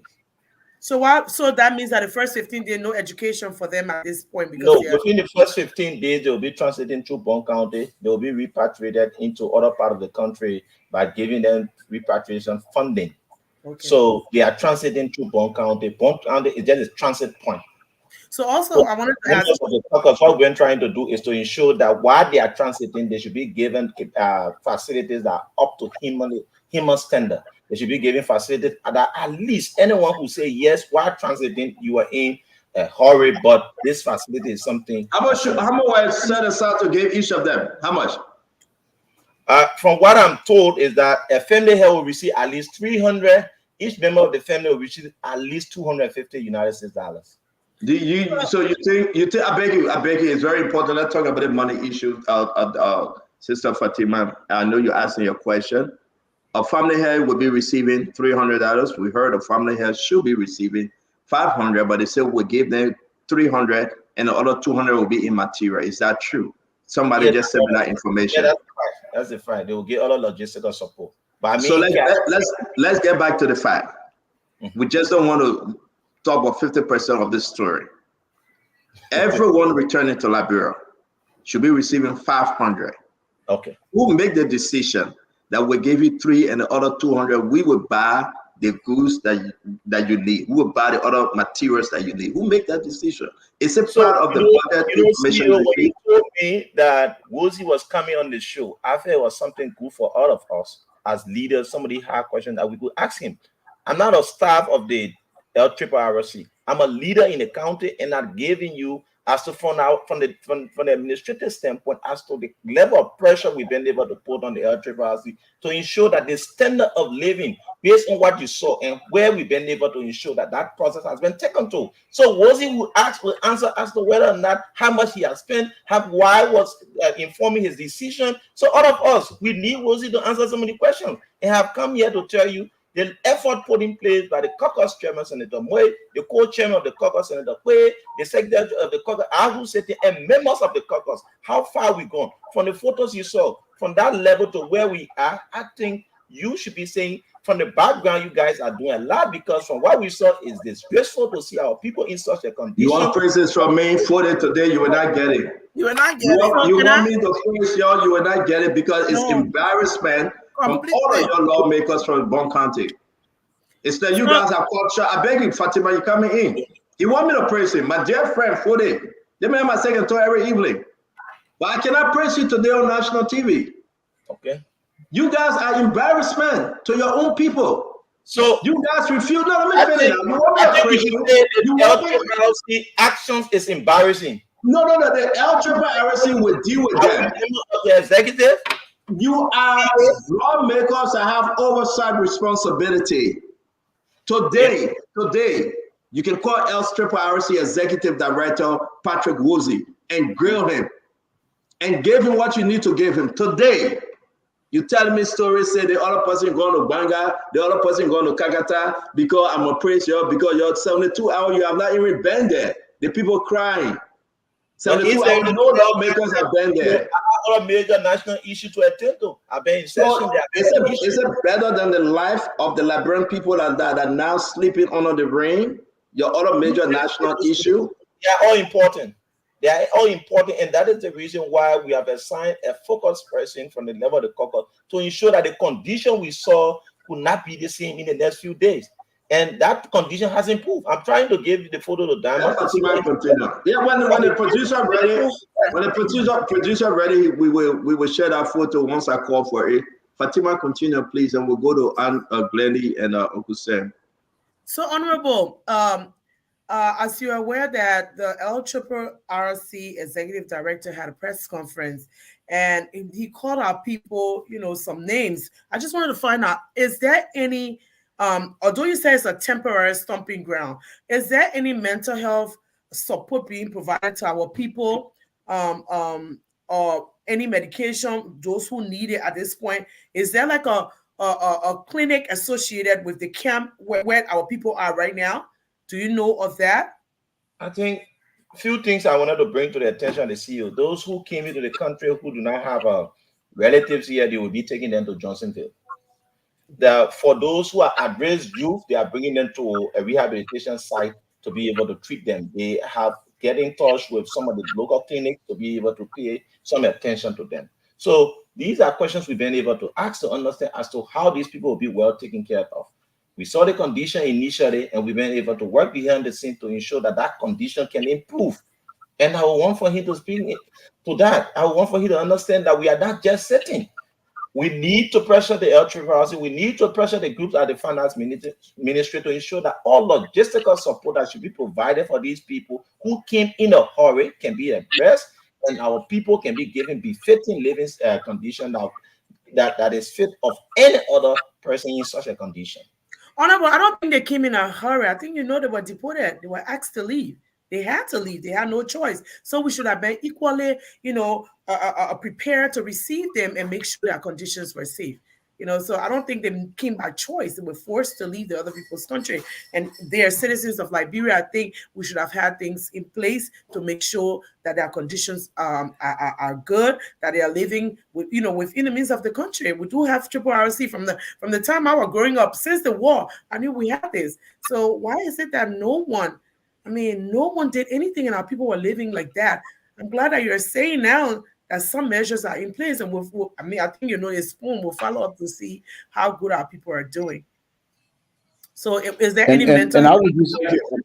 Thank you. Let's move to Glennie real quick. We'll come to you, Dr. Goplan. Let's move to Glennie. We got about maybe 17 minutes on this conversation. I want to bring the big breaking news from Freeport. Over $20 million went in Zigo because the law, $20 million. The rest imported during the past government. They play these different games, fake credits, fake lease, and they walk away with over $20 million. We have the document. Under Uncle Sam, CDC government, these things happen. Today, we talk about rice prices going up, but let's grill this representative for the family, Glennie. Let's talk to him. So, Famula, how are you? I'm doing great, Gladys. How are you? I'm good. I want to make sure I heard you correctly. Did I hear you try to blame the government of Ghana? Did I hear you try to insinuate that every time Ghana wants to, they deport people? Did I hear that correctly? I heard you say something about Ghana. I want to hear said something about Ghana. I said Ghana is one of the few countries in this region that has a record consistently of deporting Liberians. Few years ago, I think 10 or 12 years ago, Ghana deported some Liberian students, and there was a riot on the same Bujumbura camp where Liberians were killed. When Liberians went out to call on national leaders their attention, all of those Liberians were rounded up, and majority were deported in this country. Ghana has a record of such, and most often they always get us on the back foot. We are not giving sufficient notice to put in place measures that will help to That is not correct. That is not correct. That is not correct. Mechanism. Let me ask a question. Let me ask you one at a time, guys. One at a time. Let me answer the question, and we will come to you. You already answered because I wanted to hear what he said. I want to say to that point that is incorrect. The Liberian government, even during George Weah time, before George Weah time faced up, were informed on numerous occasions asking the government to come and find a way to remove their citizens from Ghana before the groundbreaking. When I heard you say 15 days, I'm sorry, but that's incorrect. That was the notice given. So I want to ask you this. My question is, what is the responsibility? Because I'm seeing like you're negating this responsibility to the fact that Ghana always tries to deport Liberians. How is it their problem and not the problem of the Liberian government? No, the first issue is that I'm giving notice in terms of the notice that was given the Liberian government. More than that, I'm speaking from the legislative standpoint. I'm not speaking as an actor in the executive. Josie will be the best suited to answer questions from the executive standpoint in terms of how prepared was the government to accept these people. Okay. So are you excluding yourself from being a part of the government? Are you excluding yourself as a representative? A specific role. Josie speaks on behalf of the LRRRC. I work as a legislator and I have direct oversight in asking for specific information. I was not briefed in terms of how these people was being transferred to the Liberian government. We were giving notice internally because Bonkande was to be used. And it is from that standpoint we got involved. If Bassa was to be used, they would not have given us notice. We would just be sitting, and at the end of the day, we get similar information. The reason why we were giving notice is because Bonkande was to be used, and as such, we moved in and we try to follow up on the process that has to do with Liberians who are brought into our county because we wanted them to be given the best living standard. And it's for now by you are seeing us getting involved. And it is only because of that you just stand up point all of the lawmakers from Bronx. No. But the thing about it is because he has not called a single lawmaker from Bassa. He has not called a single lawmaker from Grenku. Because it's a direct affront to Bon County because that's where the people are residing. So let me ask my last question. Point A station in Bon it's shameful that none of you guys have been there to see the people living in condition. It's sad. So let me ask my last question. Diamond, you could please upload some of the photos of how that photo doesn't matter to us. No, man, they send a photo to you, man. Now you take the picture, the people send it to you. Are you out there with Blanso? You didn't go there to take a picture.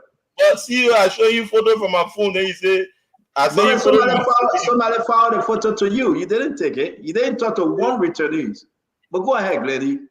So my last question is: if you have a whole caucus, when we compare it to the time the tanker got burned, the representative from Bon County was very swift. Immediately, they responded. Do you think that this Bon County caucus have failed the Liberians residing that came from Ghana that's now residing in Bon County? Do you think that you all have failed them? Could you all have become involved in a better manner? Could you have done that? Your question again? I didn't get Do you think that you all would have done a lot better than what you're doing now? Because it's like what you're doing right now is trying to clean up. You're cleaning up after the effect. You were informed that they were coming. You did nothing. Now that they've come and things have blown up, then you guys are working. Do you think you all should have been involved in a better way than how you are now? We're not giving money for the 8-hour notice. Doesn't matter. Did somebody go check from the caucus? In terms of timing matters. What we have done is to engage the sector involved, is to engage the LRRRC to ensure that the standard of living back there can be improved. I've said this time without number. We were not the one running the LRRRC. We play an oversight, and when we were given notice, we moved in. The site was being secured. We've been able to do follow-up. We are seeing the videos. The video is very disturbing, and all of us will condemn the same seeing the video. No one will want to appreciate what is unfolding. We'll condemn it. We'll want for it to improve immediately, and that has been what the role we've been playing behind the scene to ensure that that condition improve immediately. Dr. Brooklyn, talk to us. No, it's my turn. No, Dr. Brooklyn, we were saying before you. We will come to you, Uncle Sam. Dr. Brooklyn, talk to us. Dr. Brooklyn? All right, Uncle Sam, go ahead. Dr. Butler is frozen. Okay, so It's all right. Representative for the Famula, good evening, good afternoon, everyone. This is a very sad and distressing circumstance. And I just want to ask you, you are a host. You are from Bunk County. You are in leadership. You knew Bunk County would be a transit point for Liberian refugees. You knew that. You knew that weeks ago. You had to know that weeks ago. So if you didn't know that weeks ago, that is even more troubling. Because the coming of the refugees have been all over the newspapers, social media, and everything. You are a host. When you are a host, you have certain responsibility for the well-being of your guests, Liberian citizens, vulnerable women and children, and some people afflicted with psychological issues. I mean, the fact that you did not care enough to go look at the transit center, that this transit center will have basic amenities. I said in my house swimming pool, I said basic amenities. Basic amenities. Where I mean, like a shower, a place where they can go use the bathroom, a place where they can cook a meal. You didn't, so 40, you didn't care about none of those things there. The Bunk County Legislative Caucus did not make any effort to go and do some kind of review of the transit center, and you allow these people to live in such intolerable, inhumane condition, Brother Fode Famula. How do you feel if members of your family were subjected to such humanity? That's my first question.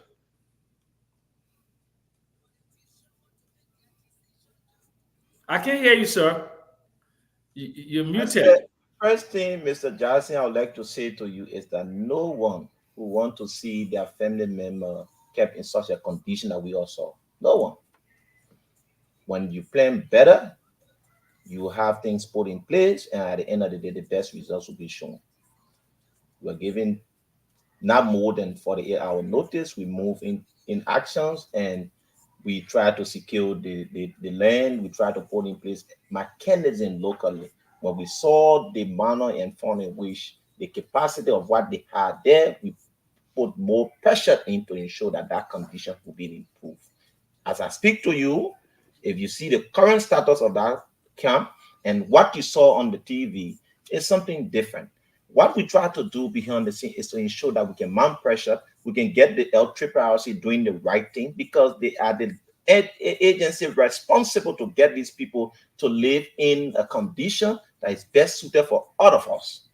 It's something that all of us will condemn, and we need to put all pressure to ensure that the best is achieved. But to start linking them to political actors in the county and politicizing the issues, it is from that backdrop we come and say, hey, we've been able to do this. We saw it like you've been able to view it, but we have placed more attention. We are putting more effort to ensure that the best can be achieved in the shortest possible time, because these people are transitioning. Even if they are transitioning, they need to be kept on a more sanitary condition. And it is from that backdrop we think we need to put more effort. And it is the effort we are putting in as a county. No one will come here and say the condition they are in is better. No, but we're saying we are putting more effort to get the best condition for our people in that part of the country. So Representative Farmer, let me ask you another question, and I'm going to shift now to the executive. Thank you. Do you remember any time in the post-war history of Liberia where returning refugees, whether it was under the George Weah administration or whether it was under the Elling administration, do you remember any time when returning Liberian refugees were subjected to such inhumane conditions? Or is this the first time that you've seen it under this current administration? Has this been any time in your life where returning Liberian refugees have been subjected to such distressing and intolerable conditions? I want you to be very honest. I think you are asking the question from an honest position, so you will need to accept the honest response. Okay. Yes. For me, the first thing is that from what we saw is disturbing. It's something that everyone who wants to see an improvement.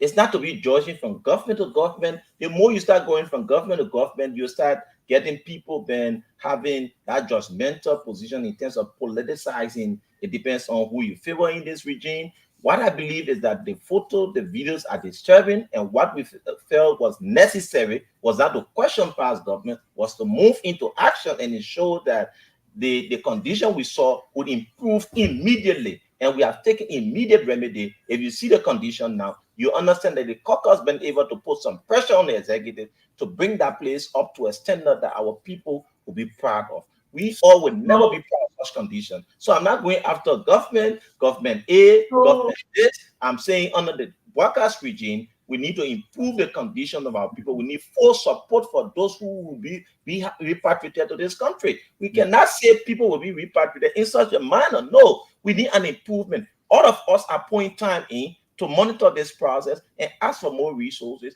that we can be able to get the best results, and our people coming home will have some better livelihood to live in. So in other words, you're saying this is your first time. This is your first time seeing such distressing condition, and this is happening under this rescue mission. This is your first time in living memory, post-war.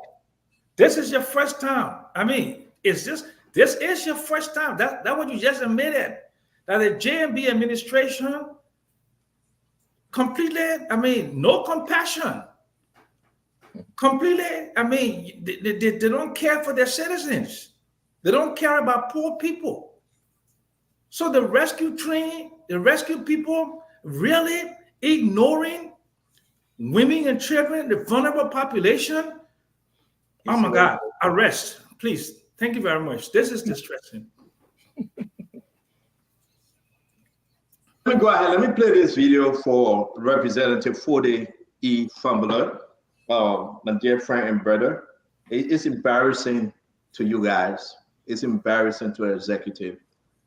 It's distressing to see under the rescue government that we champion. You know, folks put a hand on pick me. President Barker said, okay, let's give you a chance to perform. Folks like Patrick Woolsey, they prepare lies to come and sell not only to the Liberian home and abroad, but our international partners. But our international partner to bring disgrace to this government. That over 90% of the people are crazy. And I sitting here on this show with the representative of Bon County saying, don't blame us, the caucus, blame the executive. How can we, in your own county, your own fellow Liberians, you have neglected them? Other national issues are so important than going to visit the site, visit where they're sleeping, talk to them, take national television, whether in the rain or under the hot sun. That's what people do.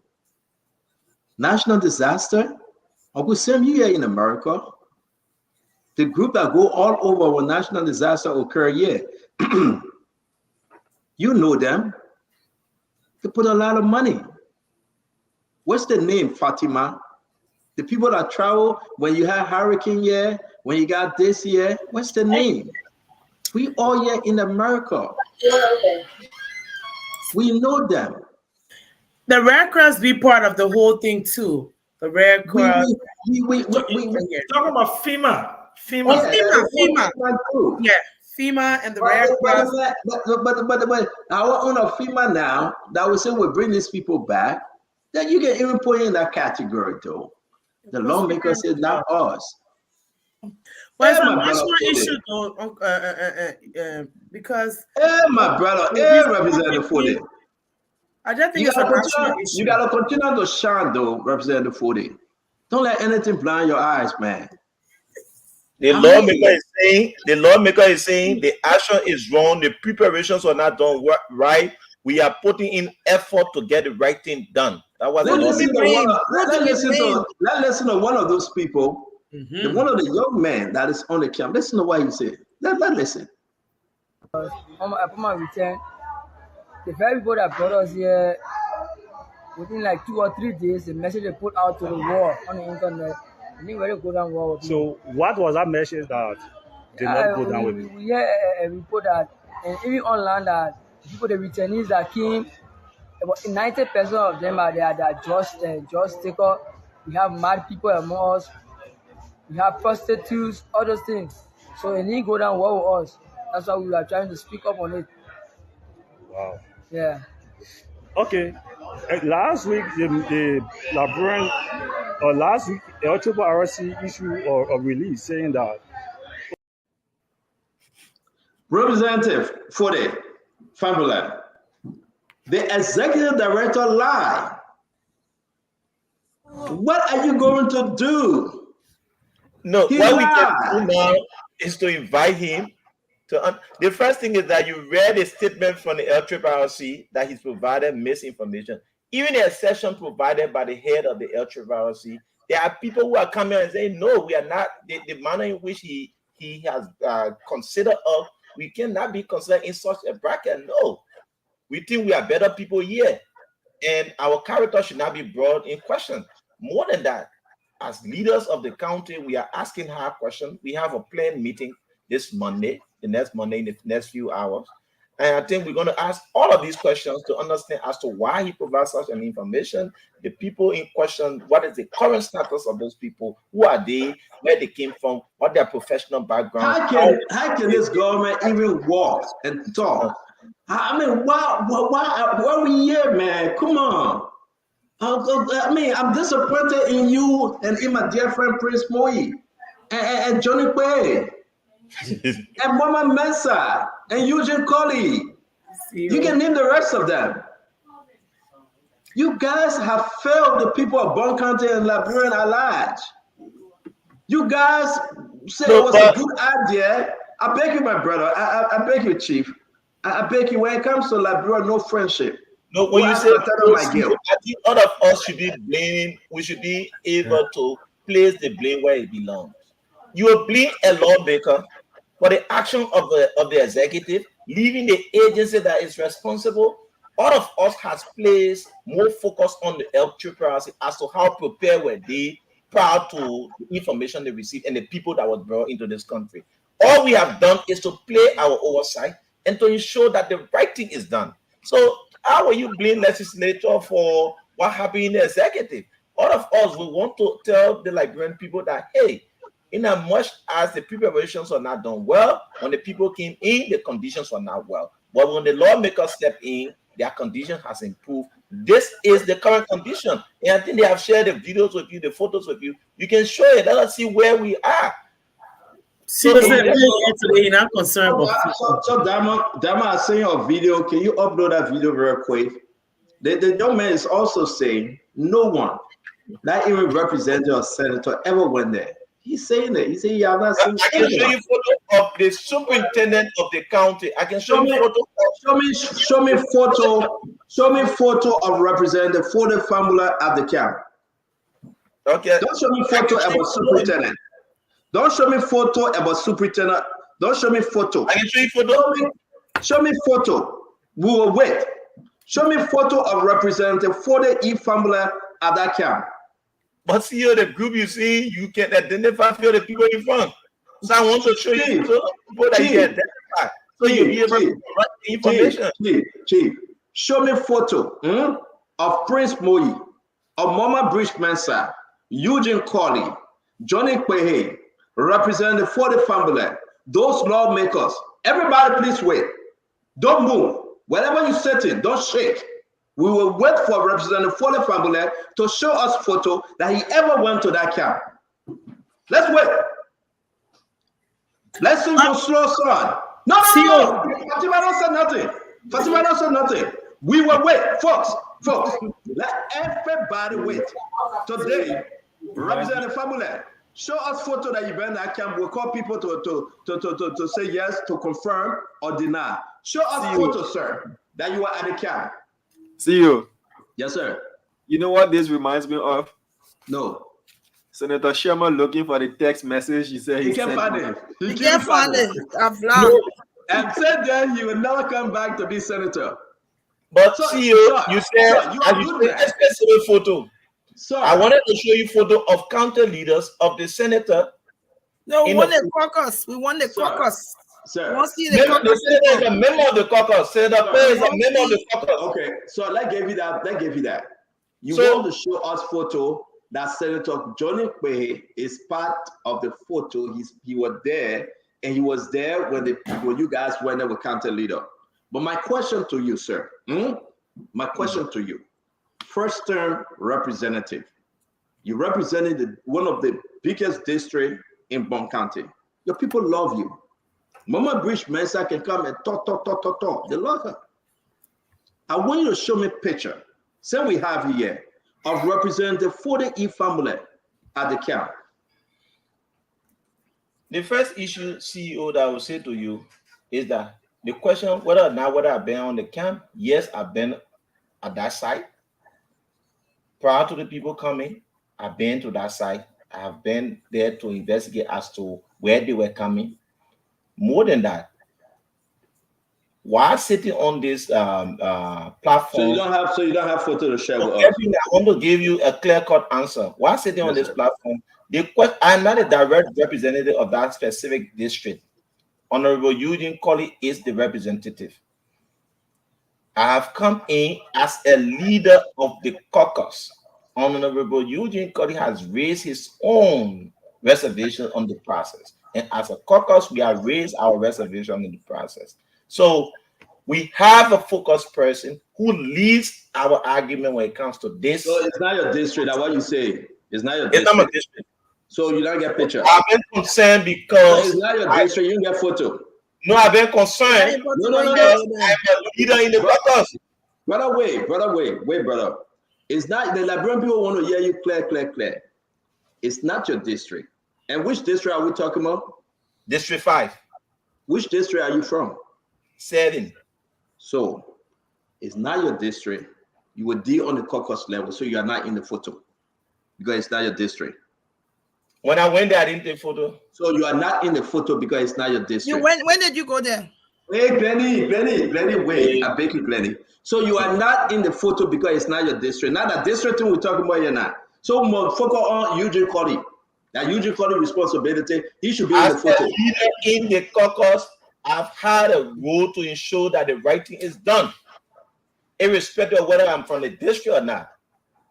And it is from that background I'm providing updates as to how we've been able to discuss this issue, up to the point where you say every time we have a meeting, in a caucus meeting, we should have a photo and keep it.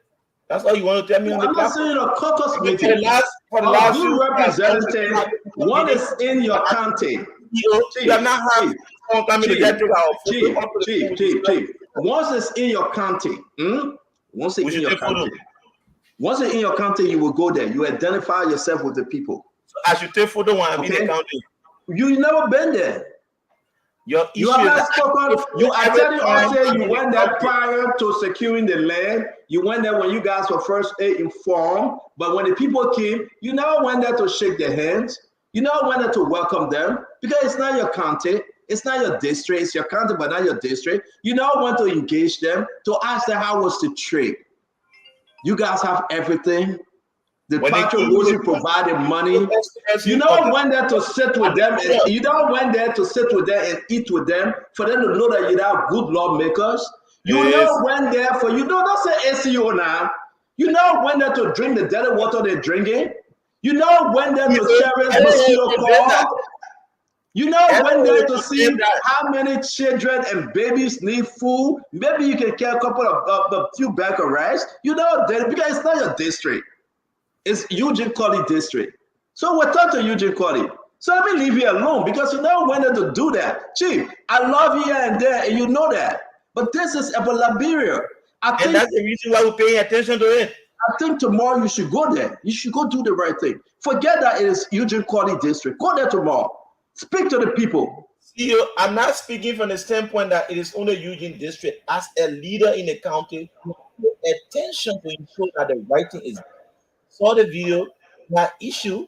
We asked for the basic way of correcting what we saw. So the issue here is that as to whether it is Eugene District, but the two senators were actively involved. Senator Quay was at the border when the people came in the country. Senator Quay was at the site as the focus person of the caucus. So we were properly briefed and we follow up on the actions of the LRRRC. Even when the head of the LRRRC came out with such a statement, we went after him to tell him. So, ladies and gentlemen, the representative said 800,000, almost $1 million, were allocated for the returnees. They promised to give them $500, but Patrick Woolsey said he would give them $300, and the other $200 they will buy material for them. You decide. On paper, they're supposed to give them $500 each of the returnees. As of today, the people say they have not received. Most of them say they have not received a dime. They collect some of the money, and they negotiate that and say, "We'll get you only $300 upfront. The other $200, we will determine. Make that determination, Glenn, to see whether you want salt and pepper. Why the people can't get a $500 and buy what they want to buy? You know, we got to stop this, man. And I hope the good representative can ask this question. I mean, we got to call this thing out. Let's play the next video, Diamond, please. Let's play the next video. We got to leave this story. We got a lot of issue coming up. Let's play the next video. And I'm happy that Representative Fode Famble is here. You know, every time he comes, he relaxes. Let me beat on him today. No relaxing today. Here's the next video. Last week, the LRRRC, the LRRRC issued a release saying that over 80% of LRRRR returnees were being tested positive of illegal drugs. What do you have to say about that? Okay, Chief. You say 80%.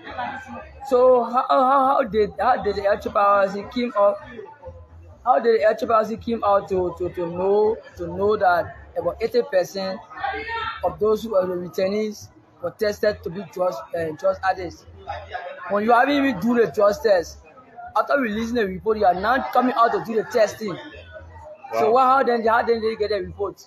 So are you saying that there was no report done prior to the government coming up saying that over 80% of the returnees are being tested positive with drugs? Was there no report? No. Wow. No. So since when the government began the testing, or since when the government began the drug test? You see that again? Well, okay. So folks, you decide that you think Patrick Woolsey should even stay on this job, Uncle Sam? Yeah, man. Look, but like everything else in Liberia, it will be swept under the rug.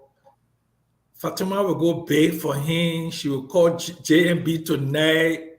She will say, if you fire him, St. Jackson, they will get on spoon. They will make fun of our government. So, Papi, just suspend him and when everything go down, you bring him back. Now, what Fatima they will be doing tonight? I will not even be surprised that Glendy will even join himself. But that kind of shame that somebody brings to the nation, immediate dismissal, because it's a shame to the country. It's a shame to the country, Stanton. It's a shame to the country. The makeshift structure that we saw, it's not even a good tent, where they can buy tarpaulin in down water side, and oh my goodness, look, Stanton, this is beyond terrible, and that man should not spend another hour on that job. Another hour, he should be fired. I want to say, let me say this, we got to go. We got other story. There's one of the story that coming up, and I put this video in the chat room. I think we should listen to it. Let me just send the whole thing to Diamond, let he play it. He will be able to upload it, and then we will move on because I want to hear from Representative. Diamond, I send the whole thing to you. Can you please just upload it? Let's play the whole thing. Is he there? Representative Formula? I think Diamond using the Bible. Okay, he went out. All right. So my issue here is that we have to play the whole thing because it is very important. It is embarrassing and it's scary. The allegation that they were involved in bribe. I want us to get to that, and I want us to listen to the young man when he said that people are bribing them not to speak. I don't want to be the one saying it, but the young man is saying it, Fatima. So we'll wait when Dama upload it, then we'll play it. We have other issues that we want to talk about real quick. Let's just skip this for a second. Go ahead. Go ahead, Chief. The few things I wanted to get clear, at least we have realized that Patrick Woolsey is a Lothian and the senator had no link in terms of who got him where he is. We are grading him to get the right thing done. As a caucus, we are more focused to get the right thing done. We believe it is in our county. Even if it's a transit point, we need the best to be shown in our county. All of us are putting pressure to get Patrick Woolsey to get the government through the finance ministry to get all logistics to that side, that our people will be given the best condition that is befitting for any human being. The video we saw is condemning, and we all condemn it, but we believe that as leaders, we need to solve this problem. It's a problem that needs to be solved, and it is not just a problem for everyone to stare back and say, I will not want to take some responsibility. As a country, we believe we need to put in place measures that will be able to fit in when there are emergencies. There will always be the kind of situations, and we be able, as a country, we should build stations, we should build areas that when such things happen, where we host them. So a lot of things need to be put in place, and it is from that backdrop, some of us in leadership, we think we're going to ask some of the hard questions in 6 months. It's just that the old man always want to link his analysis to political, one would say, whether it is propaganda to link other government and criticize. My issue is not about just criticizing. My issue is to ensure that the best thing is done in the interest of the country. It's not to link, compare CDC, compare Unity Party, compare Joseph Walker government. Which one of them will be able to address this crisis if this crisis will have unfolded in either of them? I think the best thing should be done is for the Liberian people to be given the best support in such a time. Thank you very much. I want to play this clip, and I hope this is very embarrassing what I'm about to play. But Uncle Sam, before we leave, and I'm waiting for Diamond to upload that, let me just throw a quick light on our story that we ran the other day. Reverend Emmanuel Nimland, the bishop next to George Manor, we are the overseer. Police charge sheet, they charge him. As you can see, we have this information from the Liberia National Police. There you have it, Uncle Sam, the Archbishop of the Fokekron Church.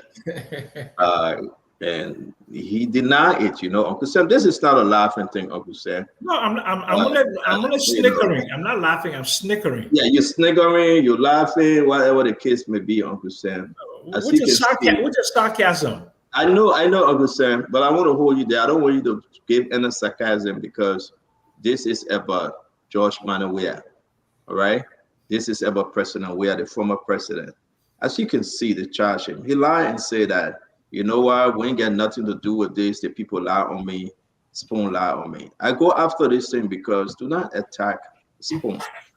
You know, you have some people with integrity here. So don't attack Spoon.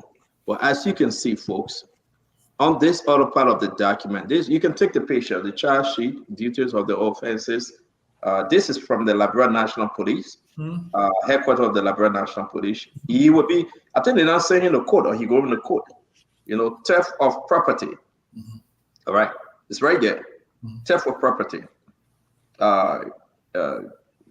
I don't know what Joey is saying about this thing. What's Sedition are saying about this? I think we should all condemn it, Stanton. I mean, this is totally. Joey is saying he's not condemning it. Joey is saying Eugene Nagbe there to free the man. Listen, look. I'm not a Siamese twin of President Weah. I must say, our cousins. We don't have the same genetic makeup. We don't have the same temperament. I supported him for the presidency, but I don't always agree with him on many things. And this on the particular issue, bishop, pope, cardinal, or whoever, that committed this act, we should all condemn. Now there's a charge. Charge means that means the prosecutors believe that they have evidence beyond a reasonable doubt that they will find him guilty. So just based upon this indictment, they should even he should be take some responsibilities away from him from the church. He should not be going to that church there and even singing praises and singing hallelujah in that church. And if I had the opportunity to go to Liberia, I would go to that church there and I would stand up and say, with all due respect, sir, you don't need to be in that pulpit. And there was nothing they would do to me. Because look, I know the damning, the people when they want to travel, Representative Foley, you know that, Representative Famula. Okay? When I was a little boy, 15-year-old, trying to come to America, if somebody has stolen my mother's $600 that she used to pay for the program for me to come, you know what I've done to me? I probably would have committed suicide. Okay? I mean, they're playing with the lives of these people. It is not good. And I think the president should condemn it. I think other members of the CDC should condemn it, you know, and the evidence that should take it to court. If he's found guilty, he should pay. They should do something about seizing some of his properties or what have you to pay this thing, because this is inhumane. People want to get out of Liberia. They do almost everything to get out of Liberia, and you play on their emotion. No, this is totally intolerable. I can't stand on. You know, I would never back something like this. I mean, my relationship with George Weah, this is wrong, and decent people should condemn it. This is because I would say, you know, I respect you. Listen, you're my second half of the argument. Yeah. When the man came out and said that was a lie, he stood in front of the Liberian National Police. This is what he said. We got to dig. Reverend Nimley is being escorted. You have anything to say to Spoon TV? Okay. You have anything to say to Spoon TV? Whatsoever you put on Spoon TV concerning is false. It's all lies. Okay. Yeah, but I don't know you put one side of the story. That's how running with our main. Okay, but the folks say you took money from them for you know, you've been listening. But 90%. But do your investigation first before you proceed on that. You know, the information is wrong. 90% are they lying on you? Or 90%? Lies. It's lies. It's all lies. I have a document. It's all false. Okay. Okay. Okay. So as you see, he said it was a lie. But this is the other part of this document, the one that I just put read at the end. That defendant Emmanuel Nimlin admitted to investigation that about 80% registered for the program and paid 970 United States dollars per person to process Australian visa fees and other documentation for self-conference. While former President Weah even cannot put up a statement. No, he has removed from the church. Why he cannot put up a statement? Not publicly condemn it, but I just got credible information that information is not credible. That the president is upset. That information that blah. If I was vice information that blah,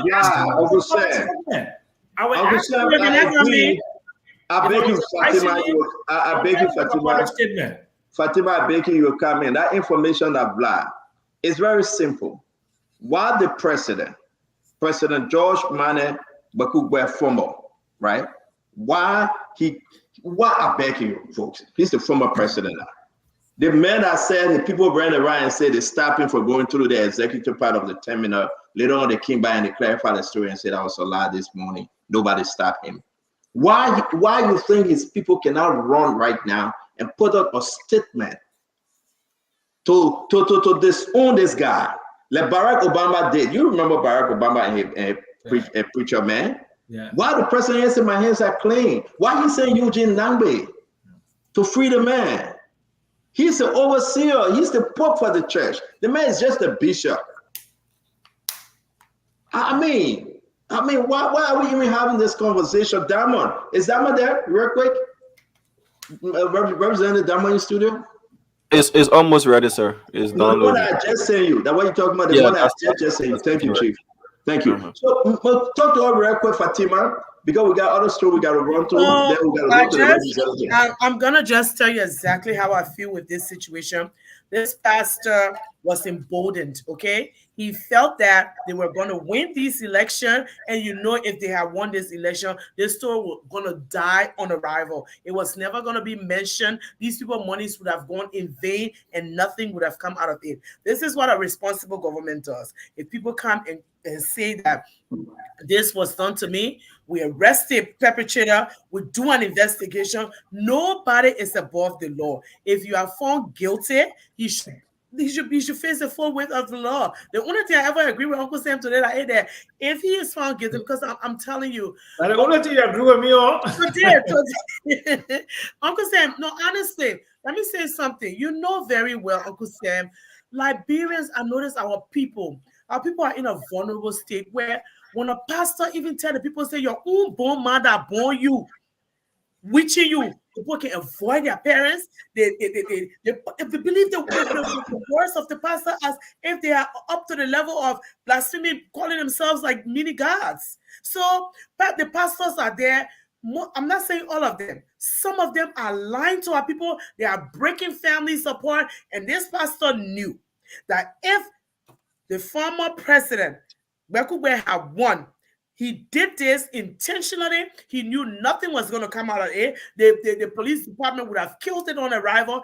Every investigative entity would have killed it, and he would have gotten away with it. But pastor is a new day. Anybody, this is just a show. Thank you.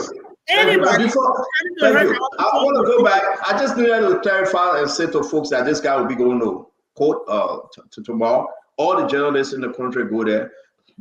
All the journalists in the country go to the court. He will be there tomorrow. Take his picture. Listen, to earn his to forgive is divine. We made a mistake. Let's own up to our mistake and ask the Lord to forgive us and have a new path. That's the best we can do. That might see another video. Representative Fabulak, this is embarrassing.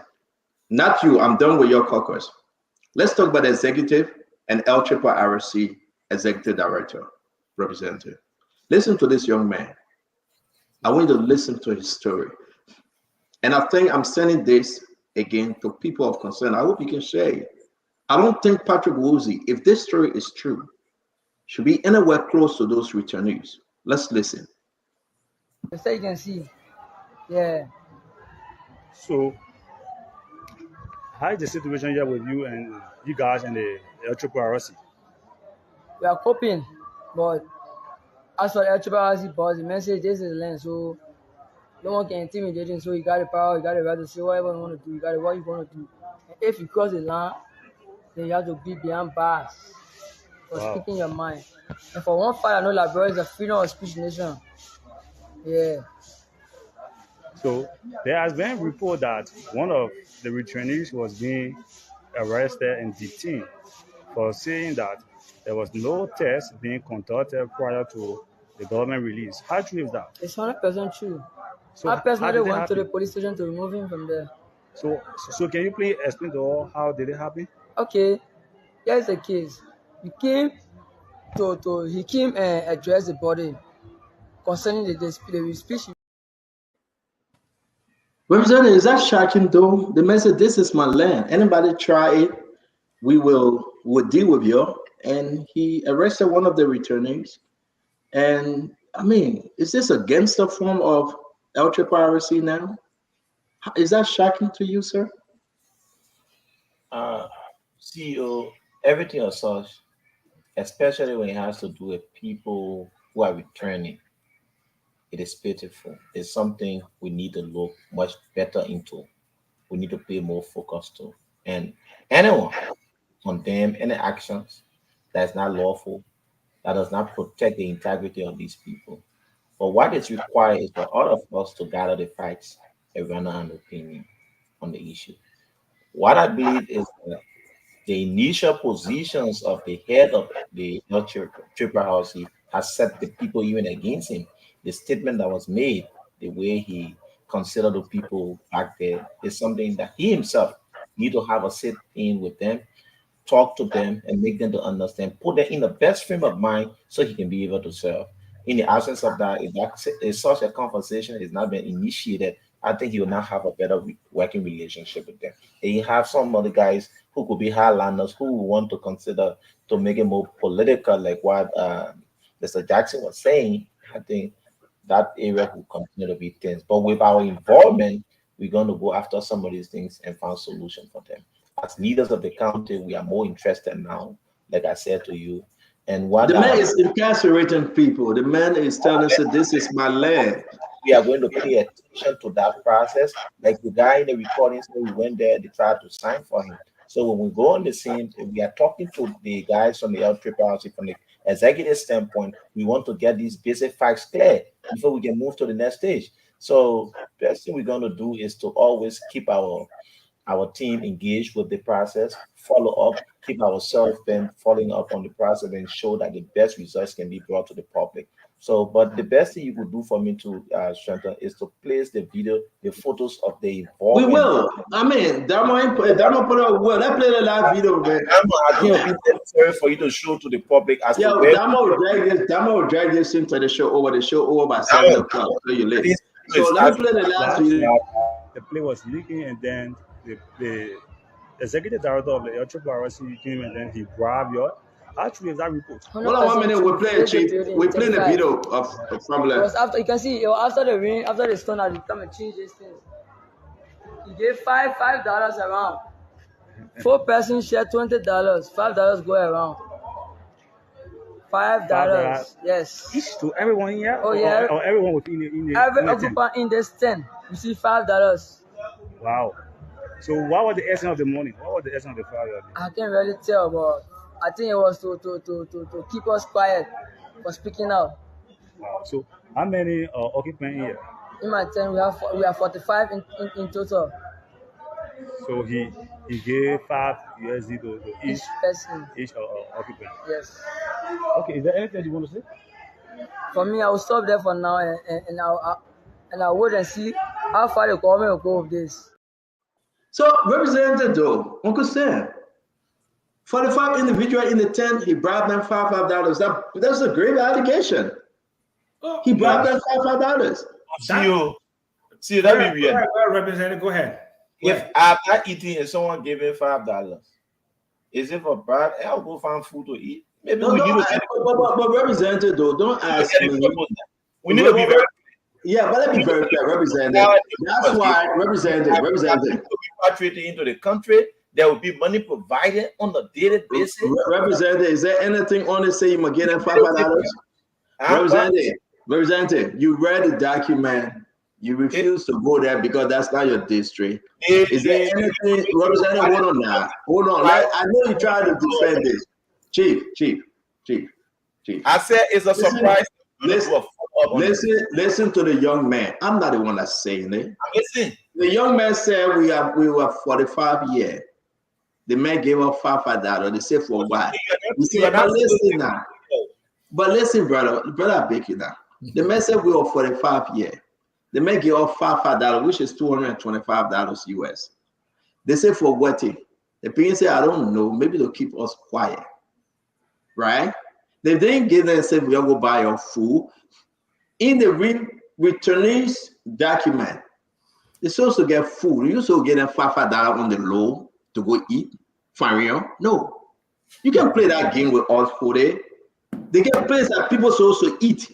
They get places that people supposed to wear clothes. That's why they say give them $500. Don't get them $5 to go eat on the low. So you can come off for him. You can say, oh, you have pity upon them. That Calais. We understand the game.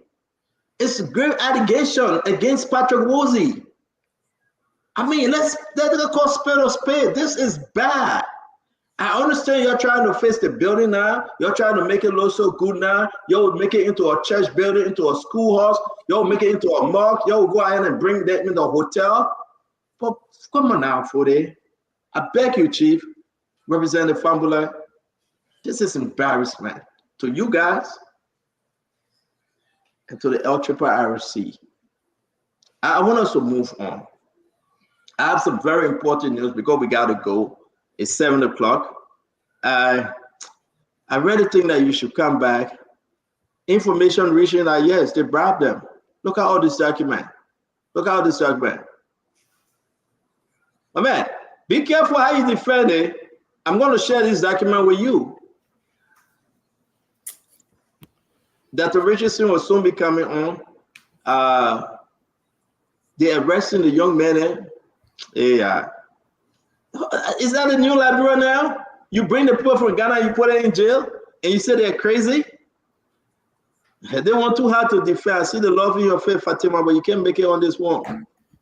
It's too hard to defend. Seriously, we love JMB so much. We love him so much.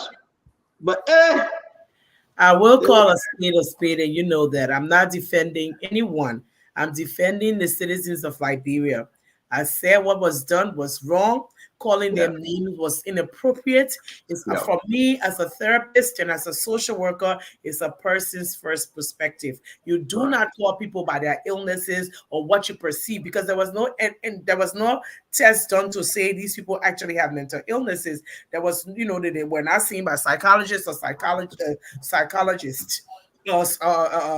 None of them went to doctors or what. No one diagnosed them of anything. So I'm just saying you should not just call them out and call them the C word. I think they should have made sure that these people were treated right. I'm glad that today, but I want us to know this is a national issue, though. It's not just Bon County, because Bon County is saying that these people are just a stepping stone right there. I hope the other counties will be prepared, so that when these people come to their counties, they will do right by them. So it hit Bon County now, and we have no defense. I'm glad that they're fixing it, but other counties need to be prepared, because these people are going to be dispersed in all of the counties. So I'm hoping that our people will open their minds, and our lawmakers and all of our people, the superintendents of the counties, will be prepared when our people arrive. Thank you. Let me show this, because we got to go. Dr. Richardson will come. I just got to, I got to tell you guys where I go shortly. You see this? Executive summary of the FUTA Corporation lease analysis. I want us to talk about the reason why rice price is going up, probably the $20. I really want us to talk about this. But I hope to have you on tomorrow, representative, because you know why? This company playing a lot of games. I'll be here. You guys to pay attention. I got all the document, right? At least what the people owing the Liberian government, and they're asking for money. I want you guys to pay attention to your Uncle Sam. Amount in excess for the period of 4 years, 2015 to 2024, $104 million FUTA owing. How much money? Oh, but you read the thing. I'm going to put in there. 104 million? Amount due to NPA, National Port Authority, for the period of 9 years. These people have been stepping on this thing, that the reason why they playing games with every government that comes to power. Property 1, executive summary of FUTA Corporation, lease analysis. Everything they get at the port, all these years. Look what they do, what they're supposed to give National Port Authority, the first one. Property 1, 1.9 million from 2015 to 2024. Property 2, 253,622. You ask why these people will push for rice price to go up. Property 3, lease agreement in compliance. They go with property 3. Property 4, these are property that they owe, that Liberian government is supposed to pay the money to the Liberian government. Amount in excess for the period of 4 years, 104,554. Property 5, 6.6 million from 2016 to 2024.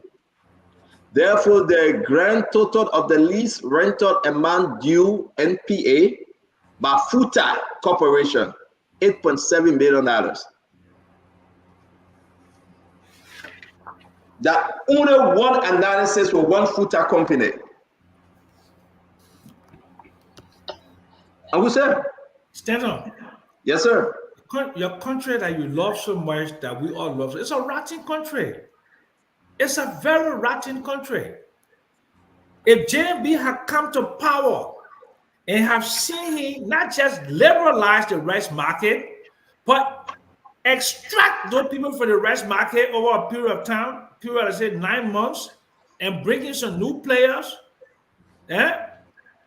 order them and prosecute them for exploiting the Liberian people for all these years, then you will see that this is a new rescue train.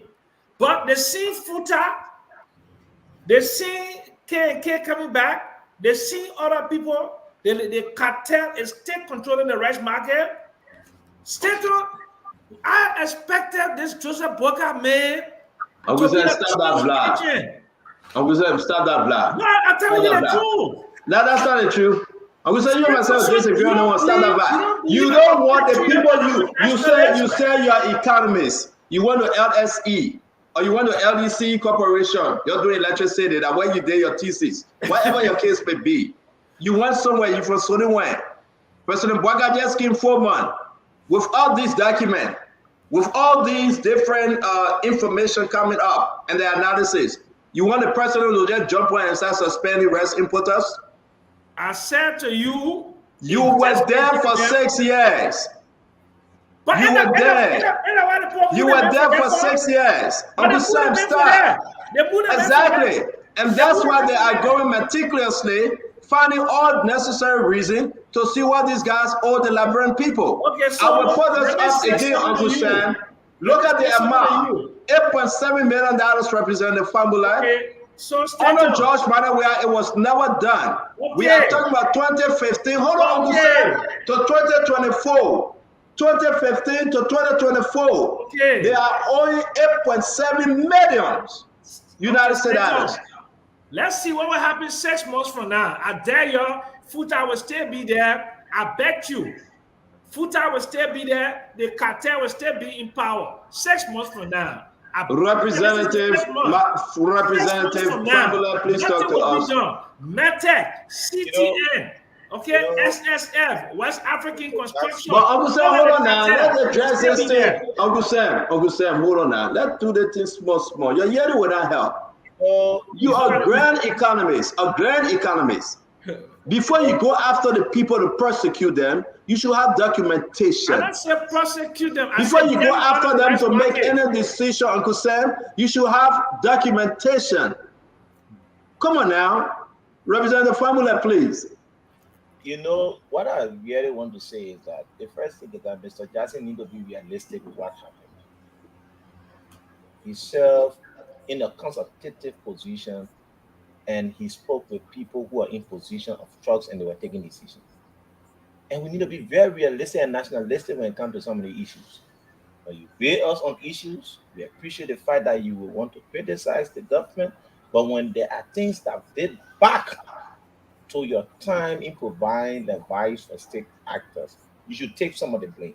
You should be brave enough to say, yes, these things happened in the past and it was wrong that they did not go after some of these companies who failed to pay taxes to the Liberian people. And because of their actions, we are faced with some of the situations we are faced with. We are faced with consistent budget shortfall. We are faced with a budget that cannot fund our public activities. So you should be able to seize on the movement and accept the ills of the past government and appreciate the fact that people are coming to government, they are leaking these informations, they are bringing state actors to book.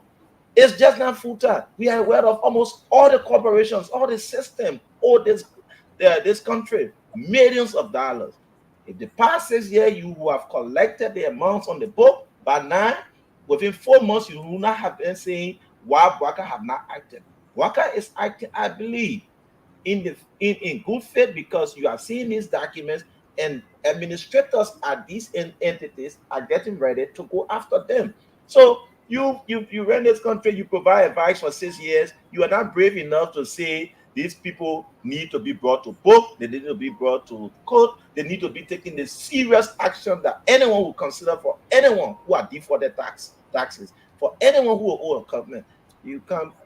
I always say to you, Mr. Jackson, sometimes you need to leave the politics out of it. You need to be very realistic. You need to accept the fact that your role over the time will always allow people to question your standing when you make a specific position on issues.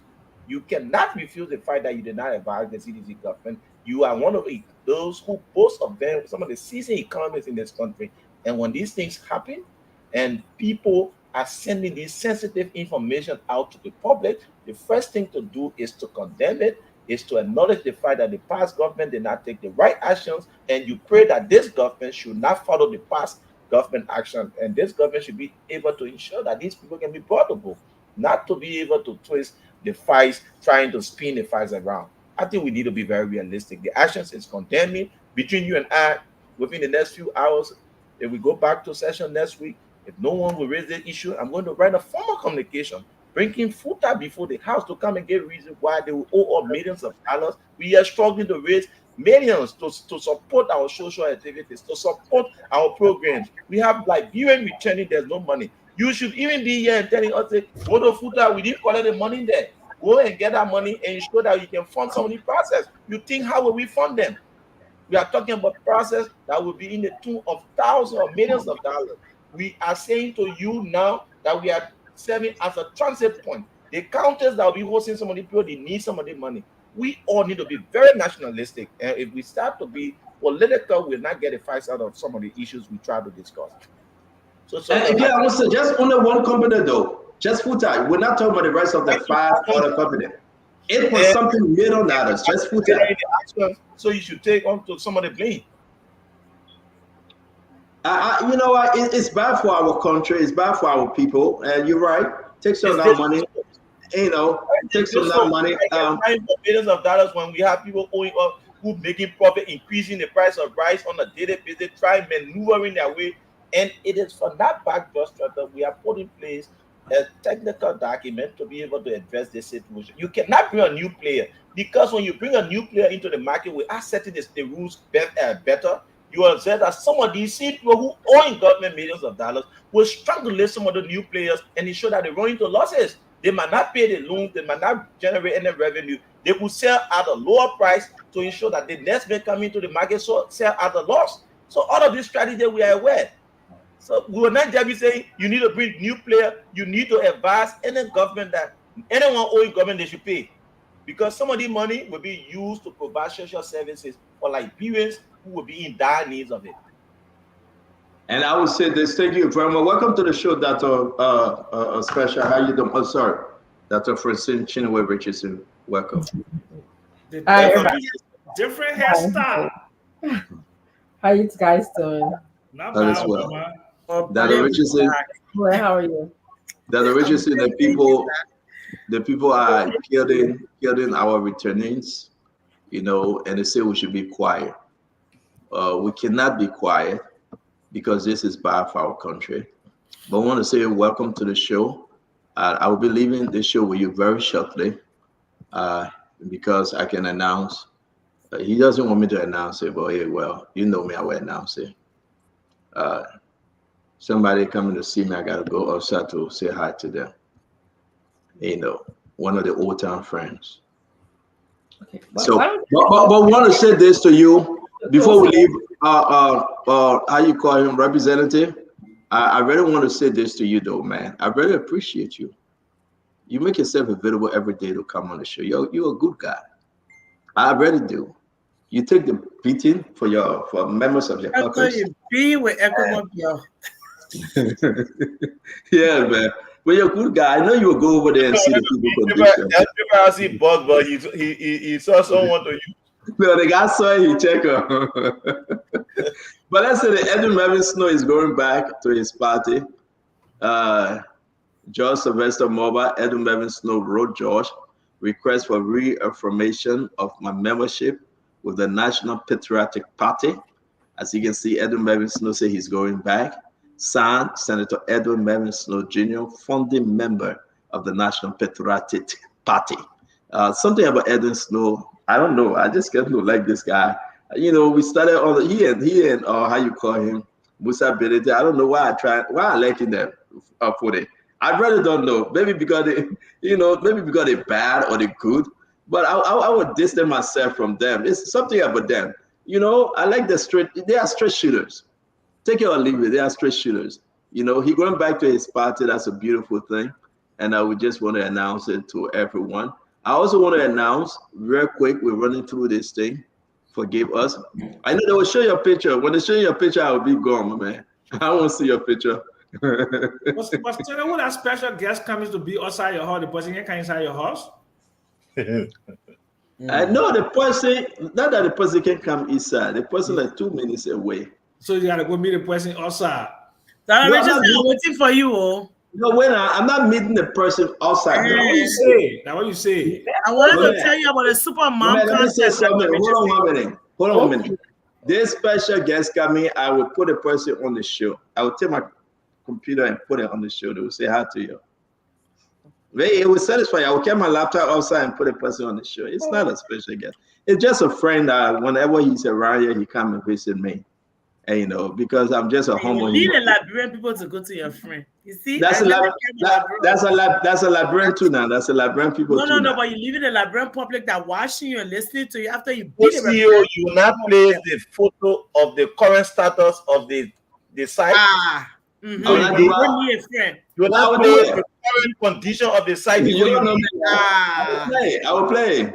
So just before you leave, just place it there. And you just allow them to see a friend. I will play. I'm not leaving. Just share with people to see it and know what we've been able to do. No, I will play. I will play. Let me say this. Let's go back to the National Post something. No, not Miss Yoko.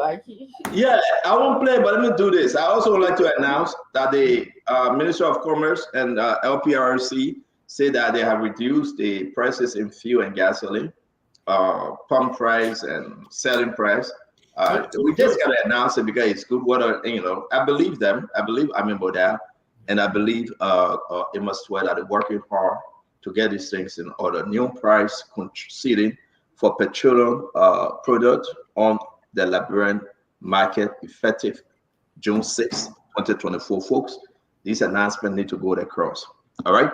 I'm going to play your video on a very serious note. I will. Today is our sister Tim Oze Kanga husband Tim Kanga. Is that a name, Tim Kanga or Tim Ba? Okay, either or. That's his birthday. We want to send a shout out to Timothy Kanga Ba. He carried a woman name or he carried a last name? Which one? Can you help me? I don't know this guy too much. I don't know his last name. What is it? Timothy? I know his Timothy name. Is that Ba, right? Timothy Ba, right? I was watching, she would tell when it's white. So, okay. I get my special guest here. Y'all wanted to see him. Let me bring him on. I was telling y'all I gotta go to my special guest. Uncle Sam, you see my special guest? So it's time to babysit, folks. I will see you guys tomorrow. If I keep you on the show, you know he would just yank everything off. But that's my special guest, and I got to pay attention. And Dr. Richardson, thank you for coming. We have a great show, man. Let's continue tomorrow. Excellent. Yeah. Right to that closing, right? Where you'll be leaving. I don't have to closing yet. Can you show the current condition of the place, Diamond, please? I'm here. Let me see it in respect to Representative Famula, please. Yeah, let me try to download them. Oh, the man downloaded thing ever about going, man. No, see, I just gave you 1 minute. That one gets technical. So Dama been complaining about his phone. Dama need to do it. Dama phone got problem. He been complaining about his phone. Up to now. But let me say this is very important. I'm going to say we're going to do that. Dama, you should show it. The announcement is that because FUTA is owing $8-something million, Uncle Sam, they will stop all activities of FUTA at the National Food Authority. They will stop it. So Representative Foden Famula is quite correct. And as he said, they will stop all activities. That's the right thing to do. And the lawmakers will get involved. So it's just a straightforward announcement. You either pay the $8.1 million or $8.7 million, or they will just stop your activities. And you can go to court. The Liberian people need the money. So these things are not something to joke with. These guys, this government is very serious. They will go after the money. And you will not just get rest price up and you owe the government millions of dollars. It's wrong. So I want to say, Dr. Richardson, take it away, folks. It's been a wonderful show. Let me go and babysit. But I'm still here. Dama, Dama, is it ready? Yeah, I've uploaded 5, so we can start with those 5. Yeah, you can start with 5. Okay, Timothy, Bob want to say happy birthday to you. Let's start with the 5. We're having a serious technical issue. If you come back tomorrow, we'll play Representative Family. We totally all of time. It's 7:25. Don't kill our mental now. The moment when you show a picture, don't kill our mental now. There you go. Yeah. Yes, the current status of the place. I have flashing. The current status of the place on the screen, Damo. What place is that represented? That is the current status. I think there's a major improvement. Now you're talking. So shift it and let us see whether the condition you saw before was something that. So we've been putting pressure on these people, CEO. No, I respect that, but it's discouraging. Listen, I'm not saying you guys have not been putting pressure. Let's be straight up. We can show all the pictures. What we are saying here is that I gotta go back. I'm gonna need a photo that. Dr. Regency, how are you? I'm doing well, Uncle Sam. How are you guys doing? So can we just go to closing? Because I just okay. So let me do my closing quick. Let Uncle Sam go, Fatima, and the representative. Look, you always accuse me, Dr. Richardson, and I'd like to get personal, talk about my achievements and all that kind of stuff. I do it because when people like Honorable, my brother, Fody, they talk about that Samuel Jackson will advise George Weah for 6 years and he will lose the presidency.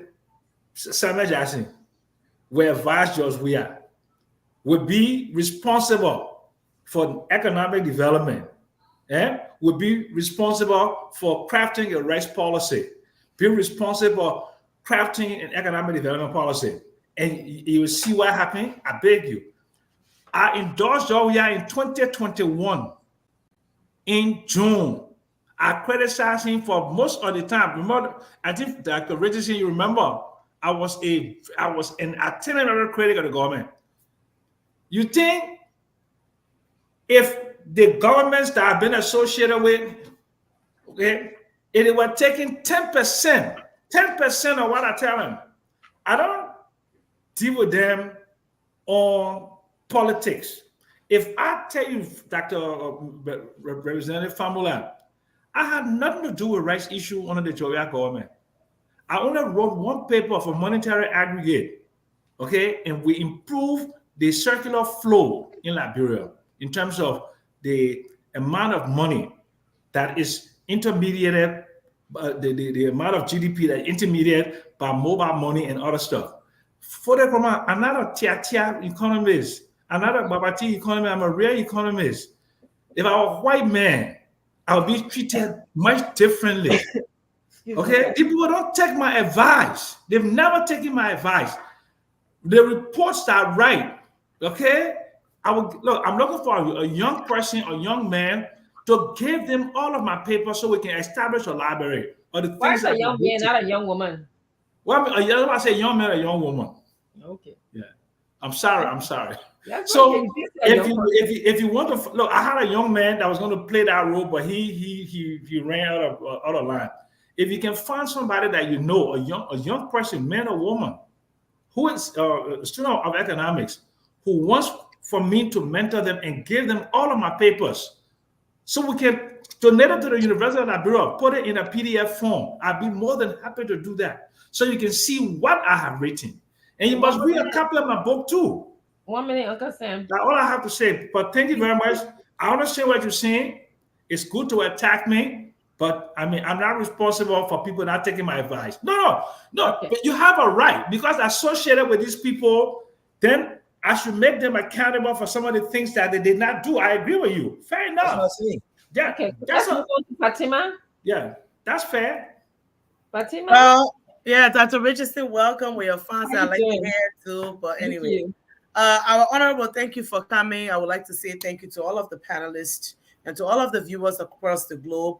I think because of you guys, we come here every day to keep us informed of our beloved nation, Liberia.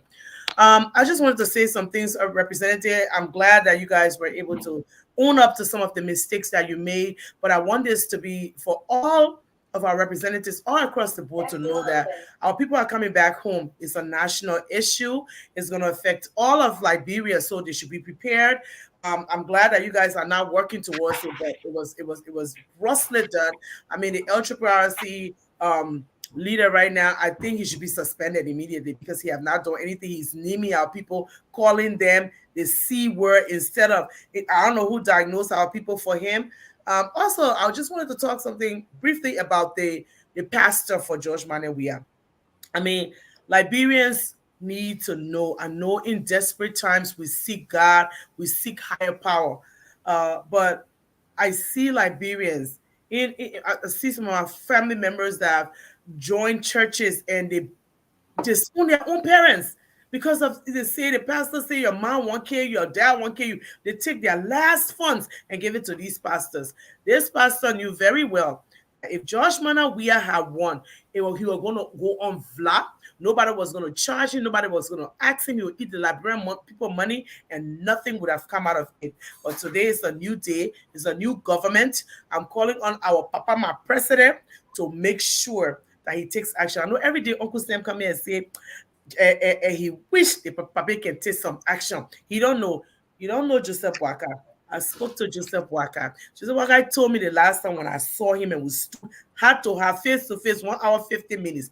And he said to me, these people don't know. I am not president because I want to be president. I'm president because I want to leave a legacy stating that an old man can love his country so much and do well for his country. Anybody who does not protect the monies of the Liberian people or the interests of the Liberian people will not serve or work in my government. I'm calling up the president. If these rights agencies, I'm all for the Liberianization process. I always talk it, Dr. Richardson, you know that. But if our own people will start extorting for our people, the government can just become the central buyer of the rice. Buy the rice, distribute it to all warehouses, our private citizens go and buy it from them. And then we stop this whole shortage nonsense for our people. I would like to just say a big sorry to my family, the Sherry family. Today actually is my late father's birthday. I hope he's resting in Jannah to Firdaus, the highest of the heavens. I love and adore that man so much. He encouraged me about education, and I hope that he's resting. But to the whole entire Sherif family, my aunt Kadiatu Sherif Nyai passed away. Her 7th day feast will be at Sefula in Ghanarsville. I'm just saying sorry to the entire Sherif family. I've not been able to call anybody because that aunt was so dear to my heart. I loved her so much. It's been so hard for me, but I just want to say sorry to our entire family. The last thing is the Super Mom contest. Please, our sister, Miss Siata Tengbe, is competing. Please, my people, y'all go vote for her. Every vote counts. I beg you. This is all for, a Liberian woman, a nurse, a mom who wants to show that Liberian women can do all of it, wear high heels, and still rock. So my people, I thank you for watching Spoon TV. All of our people, y'all thank you for checking me. To all those that were hating on me, I was laughing at y'all thank you for keeping us honest and holding our feet to the fire. I love you all. Thank you. Thank you, Doc. Representative, your turn. And then we'll go home. Like I said, I promise I'll be back tomorrow that we can continue the conversation.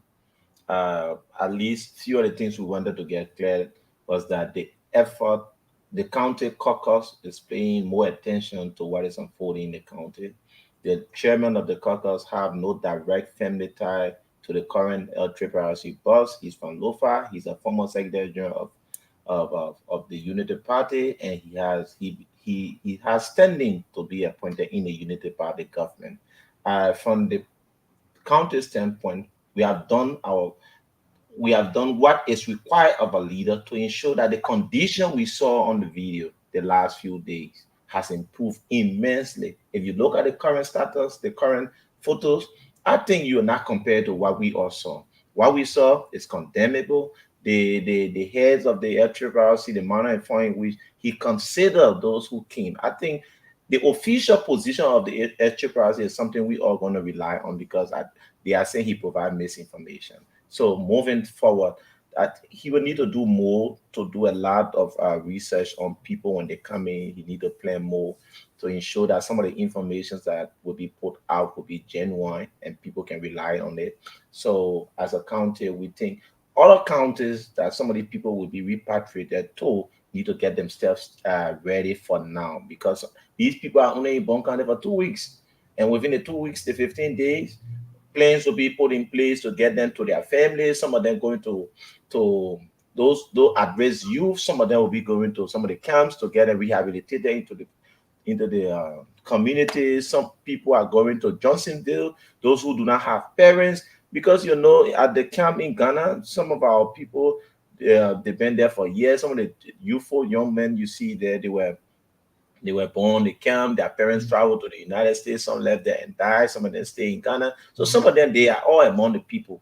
We're going to do a proper assessment of the current conditions of those on the ground, those who are professional people. We believe the LRRRC would need to ensure that these people are properly integrated into our system, that some of them can get work. Those who do not have trade, they should be taken to some of the local some of our technical schools that they can be able to receive scholarship and be trained.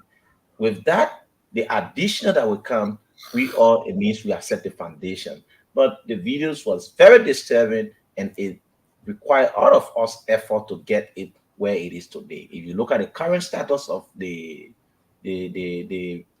site in question, it has improved. And we're going to do more. We're going to ask some of the hard questions. We're going to even do follow up on some of the people where they're going to be able to understand the kind of condition they will be living in. It's something that all of us are going to pay major attention to.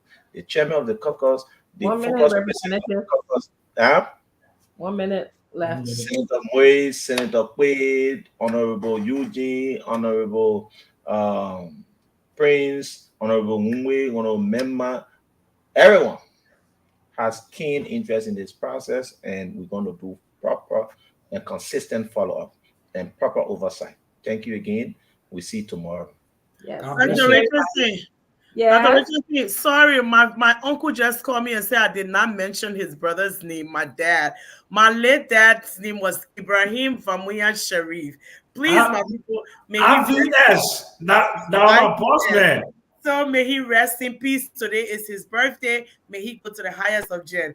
Thank you and goodbye. Thank you, everyone. Thank you, Doc. Thank you, Doc. You too fun today. They're jealous. I just came from class, but I'm tired of everybody's business.